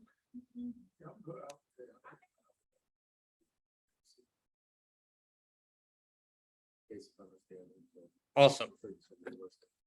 So we're going to start, last year we used Khan Academy, and Khan Academy seems to do the right balance of practice and concepts. So what we're going to do is we're going to start watching those videos together. And then after the video, I'm going to talk through it. Do not panic. It is not they're not long videos. They're only a couple minutes each. But let me give you some background into SQL before we dive in. So let's go all the way back to the 60s, ancient history, right? 1960s, all these different tech companies were out there. Pre-Microsoft, we're talking IBM and Texas Instruments, and these companies each had their own database technologies. And the problem was that the technologies had no standardization between any of them. And so you would be working with a database and you would take some of that data and want to try and switch to a competitor database. And you couldn't get any of that data to get inserted using the same commands. And you couldn't get that data out either. And so everyone is saying, well, we may have differences in our database engines, right? How the data stores under the hood. But the problem is there's no standard way to query that database to get data to go in or data to come out, right? And our 4 main database operations are CRUD. We need to be able to create some data or insert data. We need the ability to read some data or select some data. We need the ability to update that data once that data exists. And we need the ability to delete that data once the data gets added into the database. And so all of these big database players came together and said, hey, our technology under the hood of how the database works, of how the backups work, of how it indexes the data, of how we actually run those queries, that's where our competitive advantage comes from. But we've got all of these users of our database This is before user interfaces, right? This is people just using terminals, and we can't easily get that data out because there's no standard across all of these different databases. So SQL came out, standardized query language. Excuse me. And that query is just saying, hey, database, I would like some data to come in, or basically any of the CRUD operations. And that's where SQL was born. So we're going to dive right into Khan Academy. I'm going to share the sound. Remote students, if there is an echo, let me know and we'll be able to figure it out. But I am hoping that this kind of just works magically. I will post the link to this in Zoom chat and in the live stream. I'm sorry, I'm behind on today's outline. I will catch up on that tonight. Once I post the recording, we will be taking a break, and like, this is very free code camp oriented, in that we watch a video, you go over the basics, and then you get to try it, and then we move on to the next thing. This will not be homework. We will be taking breaks during class so that you can try and do these exercises on your own. You do not need to create an account for this, although you are welcome to. What will be for homework is a website called SQL Bolt, SQLBOLT.com. I will post that in Canvas and in the daily outline. That will not be due until Sunday, but that is going to very much follow this along, and that is even more free code camp oriented and a little less video oriented. But I will post all of that in the daily outline as soon as class is over. Oh, come on, YouTube. Okay. The world is full of data. Every app that you use is full of data. On Khan Academy, we store data about users and badges and progress. On Facebook, they store data about who you are, who your friends are, what they're posting. On Bank of America, they store data about how much money you have and what accounts that's in. How do these apps store data? Well, they use a database, which is a program that helps store data and provides functionality for adding, modifying, and querying that data, and doing that all fast. Databases come in many forms, but a really popular type of database is called a relational database. It stores each kind of data in a table, which is kind of like storing data in a spreadsheet. A row represents an item, and a column represents properties about that item. For example, to store data about Khan Academy users, we'd have a users table with a row for each user and columns for properties like their nickname and location. Relational databases make it particularly easy to form relationships between tables. For example, in order to store Khan Academy users and their badges, we might have a users table and a badges table, and then a user badges table to remember which users earned which badges, just by mapping user IDs to badge IDs. That's a more efficient form of storage than having to repeat everything about the user and everything about the badge in the user badges table. Most databases come with a query language to interact with the database. SQL is a language designed entirely for accessing databases and is the most popular of them. With SQL, we can create tables, change data, get back to data that we're interested in, like we want to find out which users joined in the last week or which users have a particular badge. That's what we're going to teach here, and you'll actually get to try out SQL here in the browser using SQLite, a particular implementation of it. You won't be able to write the whole app here, but when you're done learning SQL, you'll have a much better understanding of how data is stored in the apps that you use, and be able to use SQL if you ever build an app. Okay, so that's just the intro. What we really want to understand there is whenever you are struggling with SQL, take a step back and think about it as an Excel table or Google Sheets or whatever spreadsheet you're in, right? Because it's really easy to get wrapped up in SQL without thinking about the data itself. The data itself is always in a table. The table has columns and has rows. The rows, you're going to have a different row for each user, or a different row for each student, or a different row for each car. The columns are going to be the keys or the properties of the car or the student or the user. So first name, last name, date of birth, user creation date, all of that stuff are going to be the columns. Now, what is inside that table? All of the user data. That is actually going to say Max, Matthews, user created at this time, right? All of that. So whenever you're struggling to relate to what is this query doing, take a step back and think about it in a table. We are going to be installing and using a tool in the next couple of days called Beekeeper Studio. And that is kind of like the postman for our database. That is the tool that actually allows us to connect to the database, not only run our SQL statements, but also visualize what that data looks like. So we're going to be getting into that. The goal of Khan Academy is to teach you the basics of SQL, right? That is, we're getting all of the syntax and the concepts down here. Then we move on to data design. How do we store that data? Why are things stored that way? How do we design all of that out? Your favorite tool is coming back out, diagrams.net, except now we're actually using it for what it was meant to be used for, creating a diagram of our database, of how that data should look.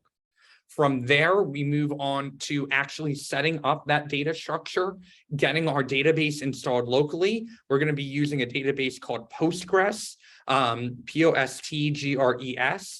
There are a couple other variants out there. MySQL is the other very popular one. And then there are also paid databases as well. MS SQL, Microsoft SQL, Oracle SQL, and a couple others. Postgres and MySQL are free. It is really a toss-up between MySQL and Postgres for the class. There aren't any major differences between the two of them. We just gravitated towards Postgres, so that's what we're teaching. There are some very opinionated topics in terms of what we teach in our curriculum, in terms of JavaScript versus Ruby versus Python versus TypeScript, versus a couple others. When we got to the database and I was like, hey, should we teach Postgres or MySQL? It was like a complete toss-up, and most of the instructors and community were like, either's fine. They're both so similar. Not a major difference between the two of them. But anyway, just want to map that out for you guys of SQL that we're teaching in Khan Academy. This is to get a handle on the syntax. Then we move into designing the database, and then we move into using the database locally. And then we move into how can we build an API? And then finally, how do we use the database in our API to get the data flowing from the database through the API to the front end, and then from the front end back through the back end and into the database as well. So that's kind of the end result of learning all of this. But SQL is all about getting that syntax down first. Any questions on any of that? Should probably have. Oh, we lost the remote people. Oh well.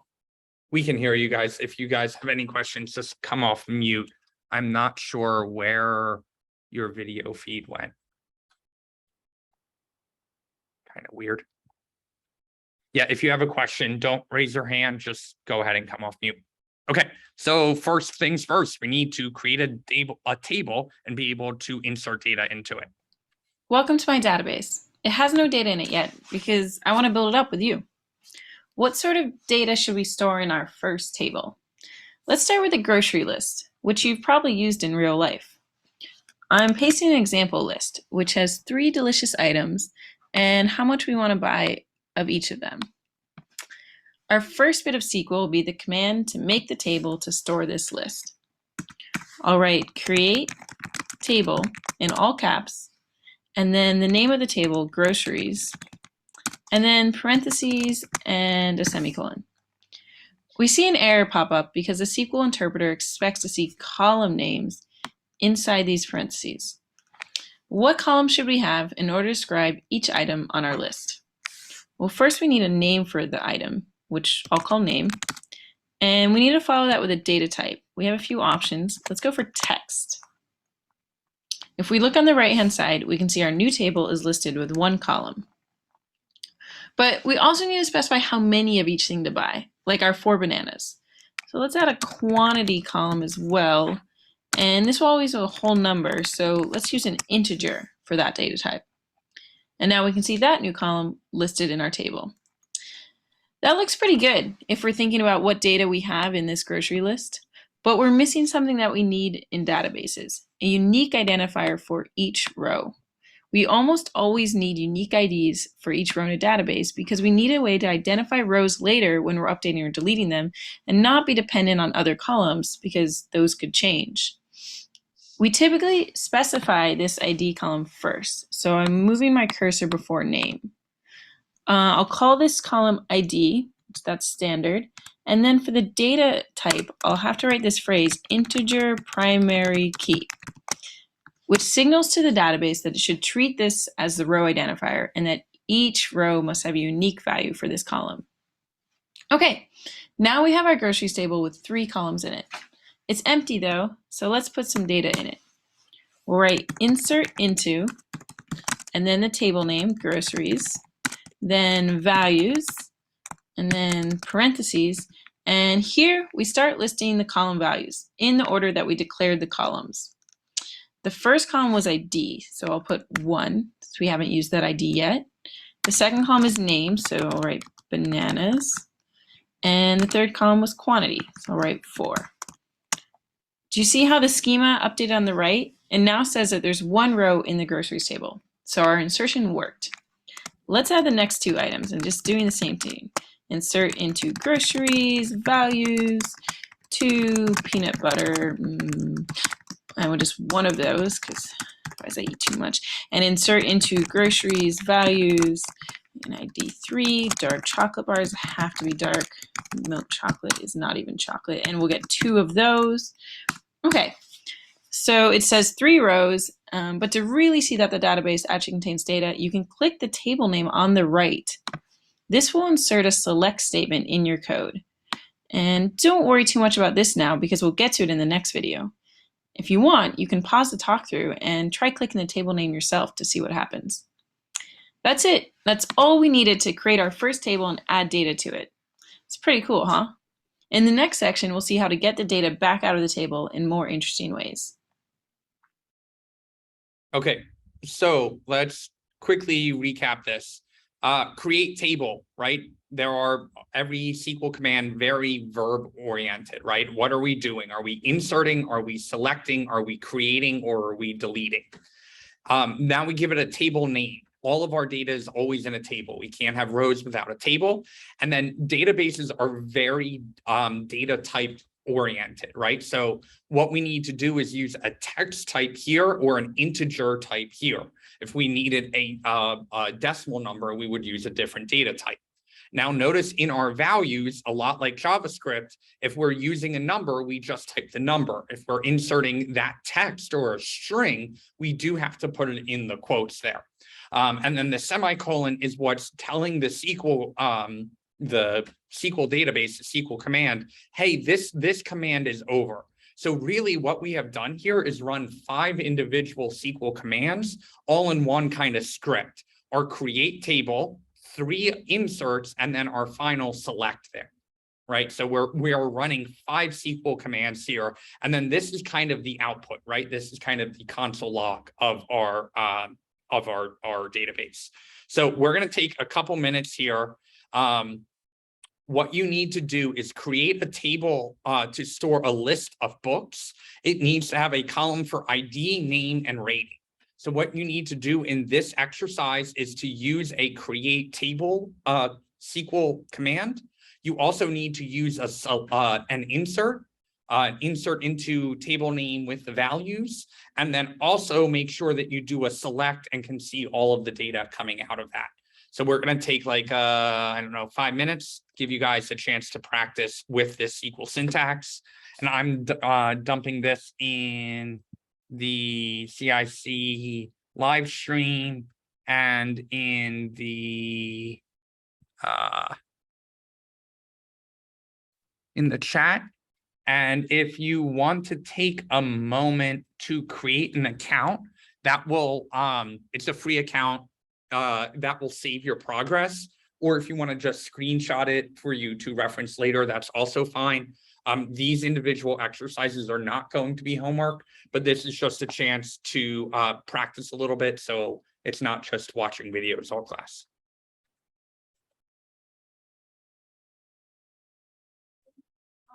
rewind back on the last one, so I can do that as reference in the last video.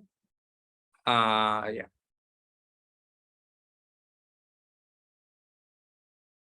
And as always, I'm going to start a poll.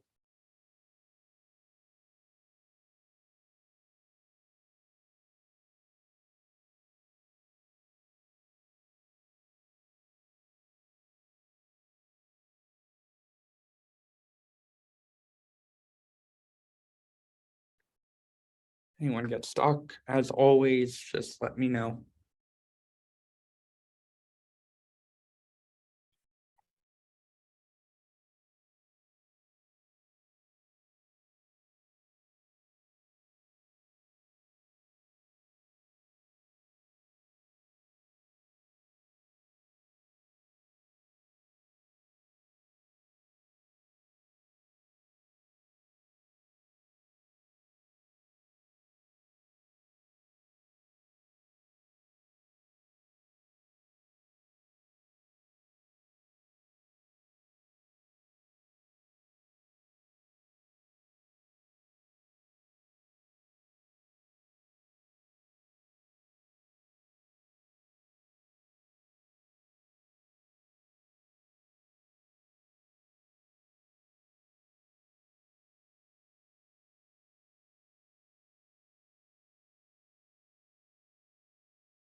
Hopefully this is a good change of pace for you guys. Just focus on the syntax. No JavaScript to worry about. No React, no HTML, no CSS, no JavaScript. Yes, it's worth mentioning that a second time.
Don't forget to vote in the poll so I know where you guys are at.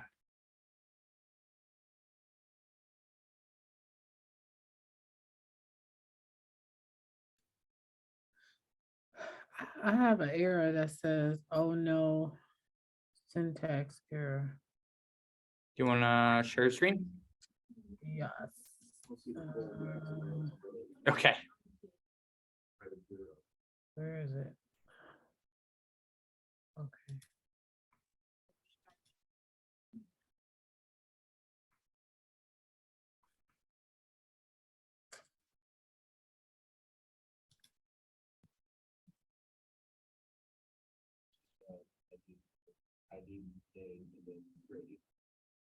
You are missing a closing quote on line 4.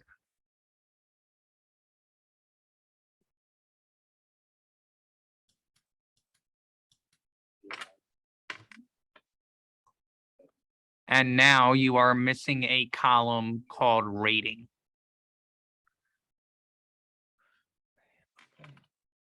So, so ID, name, and then. So would that be rating? Is that it? That wouldn't be an integer. What so would it be in? It does say integer column named rating because the rating is going to be 1, 2, 3, 4, or 5. So I would put rating integer like it is in the ID. Yep. Okay. Yep.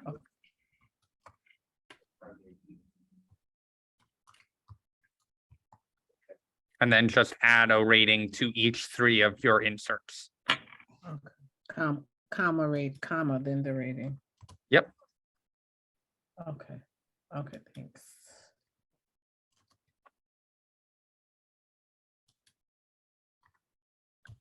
And then if you, yep, you're good to go. Thank you. Thank you.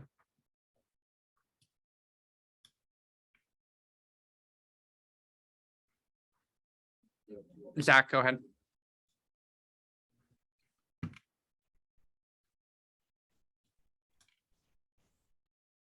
I'm getting a syntax error saying I don't have a semicolon, but I do have a semicolon. Is it because it's on 2 lines? No.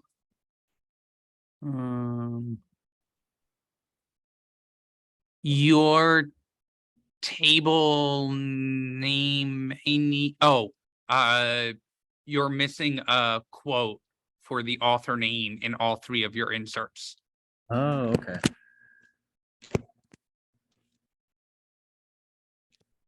And then it's probably going to get feisty with you because the column names need to match exactly what they're expecting.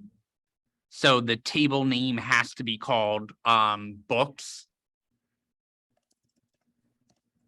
And I think it's going to need a lowercase. Table names are almost always lowercased.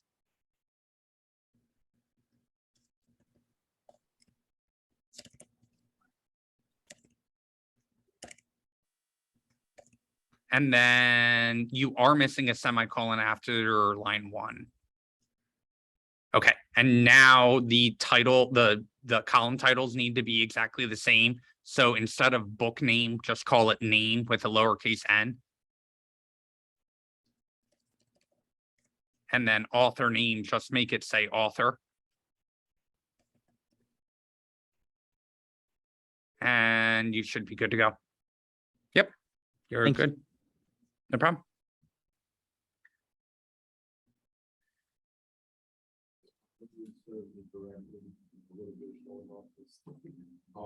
If we did an auto prime, primary key, would that work? Auto increment, yes. Yes. Yep.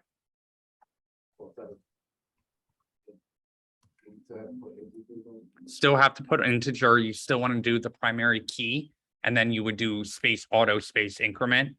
For being standardized or structured, the way you do auto incrementing key is unfortunately not standardized, but you normally would do ID space integer space primary space key space auto space increment.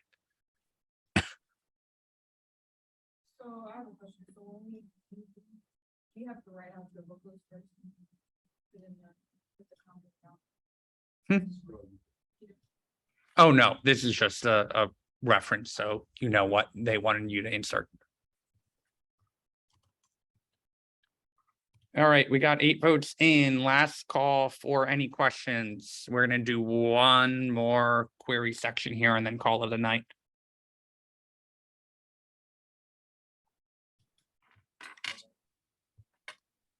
You have a question? Go ahead, sure.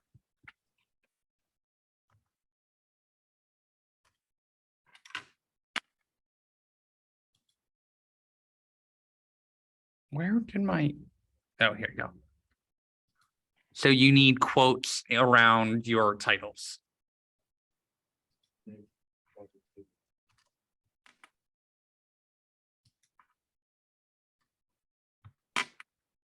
You also are missing the semicolon after your create line.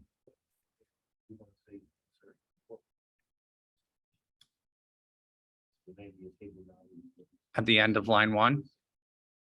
And then you want to take out your column. Columns is supposed to say ID. Do a lowercase ID. And then your IDs need to be unique. They can't all be number 1. So that's book 2, book 3. And then you're missing the keyword values before the parentheses on 3, 4, and 5.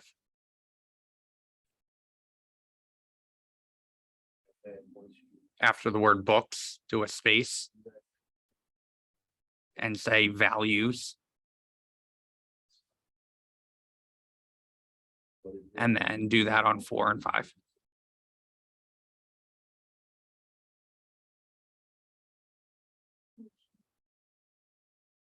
Good to go.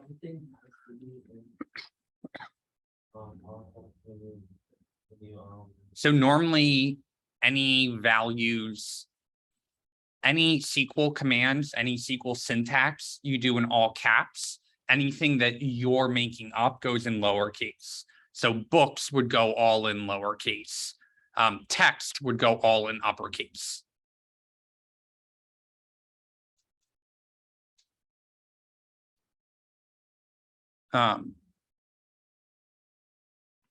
So if you look at the last example, they've got all the casing right. So it should look like this. So don't tell me I'm not sharing my screen.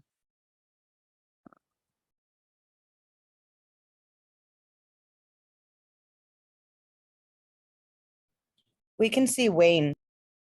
Yeah, I just switched it. So create table, because create table is a SQL command, it goes in all caps. Groceries is a name we made up, so it goes in lowercase. ID, name we made up, but integer primary key, those are SQL syntax words, right? So we put those in uppercase. Okay, name is the name of our column, but text is syntax. Quantity is a name we made up for the column name, but integer is a data type, so that goes in uppercase. Same goes here. Insert into, those are our SQL commands, but groceries is the name of our table, so it goes lowercase.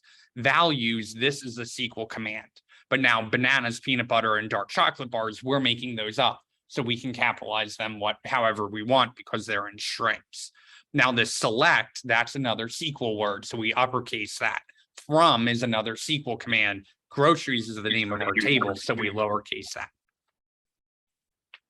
And is that like legitimately case sensitive? No. Or, okay, but best practice. Best practice. There are, as in JavaScript, there are things that are case sensitive in SQL, but this is just a general preferred way of how to execute your queries. All right, we're moving forward on the last section, and then we're going to call it a night. You guys robbed me of time on React, so I'm pushing you all the way to the end. We're back with our groceries table, but we've expanded on it a bit. It now has a column for which aisle number we can find the item at the supermarket, Plus, we've added a few more items. Now, you can really see the power of SQL in different ways that you can retrieve data from your database. And this is also where it can get a bit tricky. To start off simple, how would we retrieve all the rows from our table? To perform any query, we write select, and then which columns we're interested in, like the name, and then from, and the table name that we're selecting from. And we can see a list of the groceries on the right under that results section. But what if we want all of the column names? We can just replace name with star. And that was also the query that got inserted when you click the table name, which you might remember from the first talk through. This list is out of order though. If we went from top to bottom at the store with this list, we'd have to keep changing aisles. We'd rather have it ordered by aisle so that we can be more efficient at the store. To do that, we can just add an order by clause to our query, specifying which column we want to order by. Ah, that's better. Now we can get our ingredients faster. But to be even more efficient, my brother and I like to shop together and split the store so that I shop in half the store, he shops in the other half, and we meet at the checkout. There are 12 aisles at this grocery store, so for my list, I just want to know which items are in aisles 6 through 12. Well, anytime we want to filter results out, we can use a where clause for this and specify the column name and then what we want to compare it to. So in this case, I used a greater than operator, but there's lots of different comparison operators depending on what it is we're trying to filter by. Great. So now I know exactly what items I'm going to get. I'm going to be really efficient. And you've learned a few ways to use SQL to query. Now stay tuned to find out even more ways that you can select. Okay, so what we're doing here, right, is our select star from groceries, that query worked fine on its own, but we keep on expanding on this query, right? We can add this order by, and order by needs to know, okay, what are you sorting it by? But we can keep adding to this query. We keep on adding these keywords like where, and then we use aisles greater than 5, right? So this hopefully reads a lot like English. Hopefully we can break this down and we say select. Okay, we've got our entire database. We're selecting a part of the data. What columns do we want? We want all the columns. So we're just going to say star. Okay, now where's that data coming from? It's coming from our groceries table. But what data do we want? We only want the data where the aisle is greater than 5. Okay, so all of this data got inserted, right? Now, if we did nothing, kind of like we have our entire object, but if we don't console log it out, we don't see anything. That's what the select is doing. That's kind of the equivalent of our console log. All of the data went in here, but we're able to get that data back out by selecting it. And now we're just modifying our query. And by modifying that query, we get less and less data, or we get the data sorted the way we want it to. So last step for tonight is going to be working on this challenge. They've got all of this data inserted for us, and what they would like us to do is get the results back out of the data in different ways. So to get started, they want you to just select all of the movies. So you are going to use a select star query from the right table, and once you hit next step, you'll see this change up here at the top.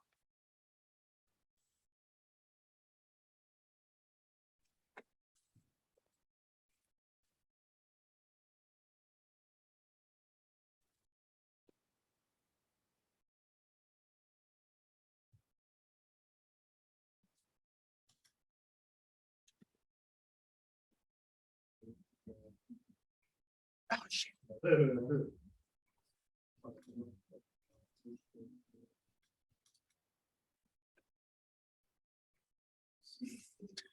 If you want to just pull out the HDMI. My bad, guys.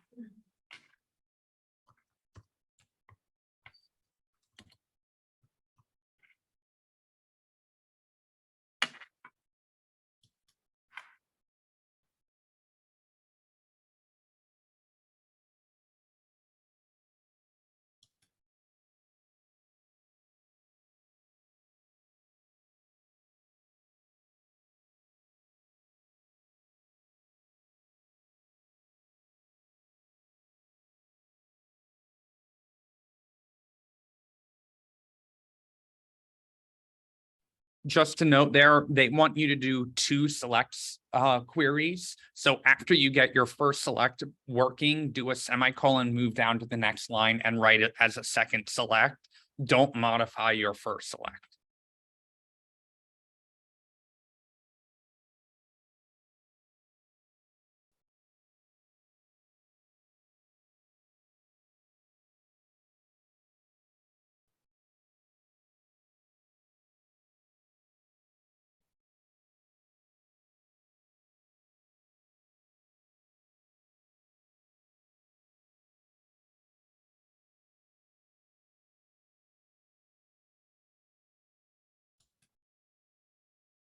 If you're able to complete this challenge, you are done for the night. Can sign out and get out of here. But we want 2 select statements here. We should be using the select from where and order by keywords here.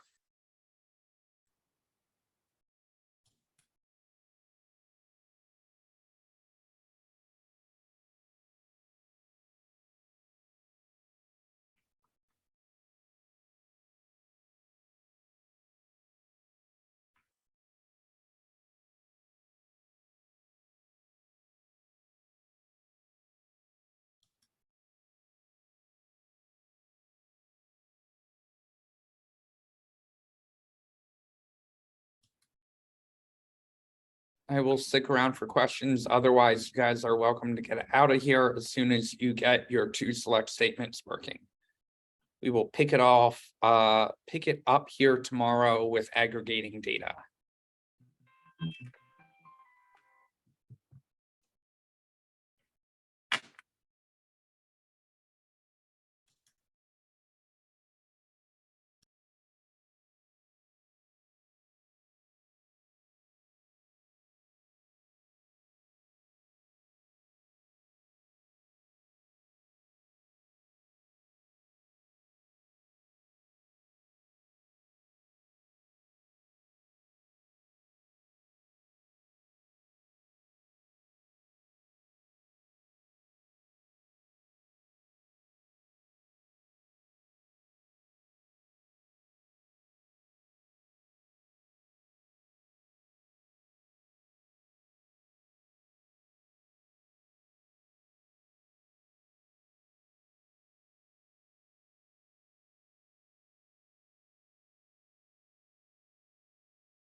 Last call for questions on the remote team before I head out.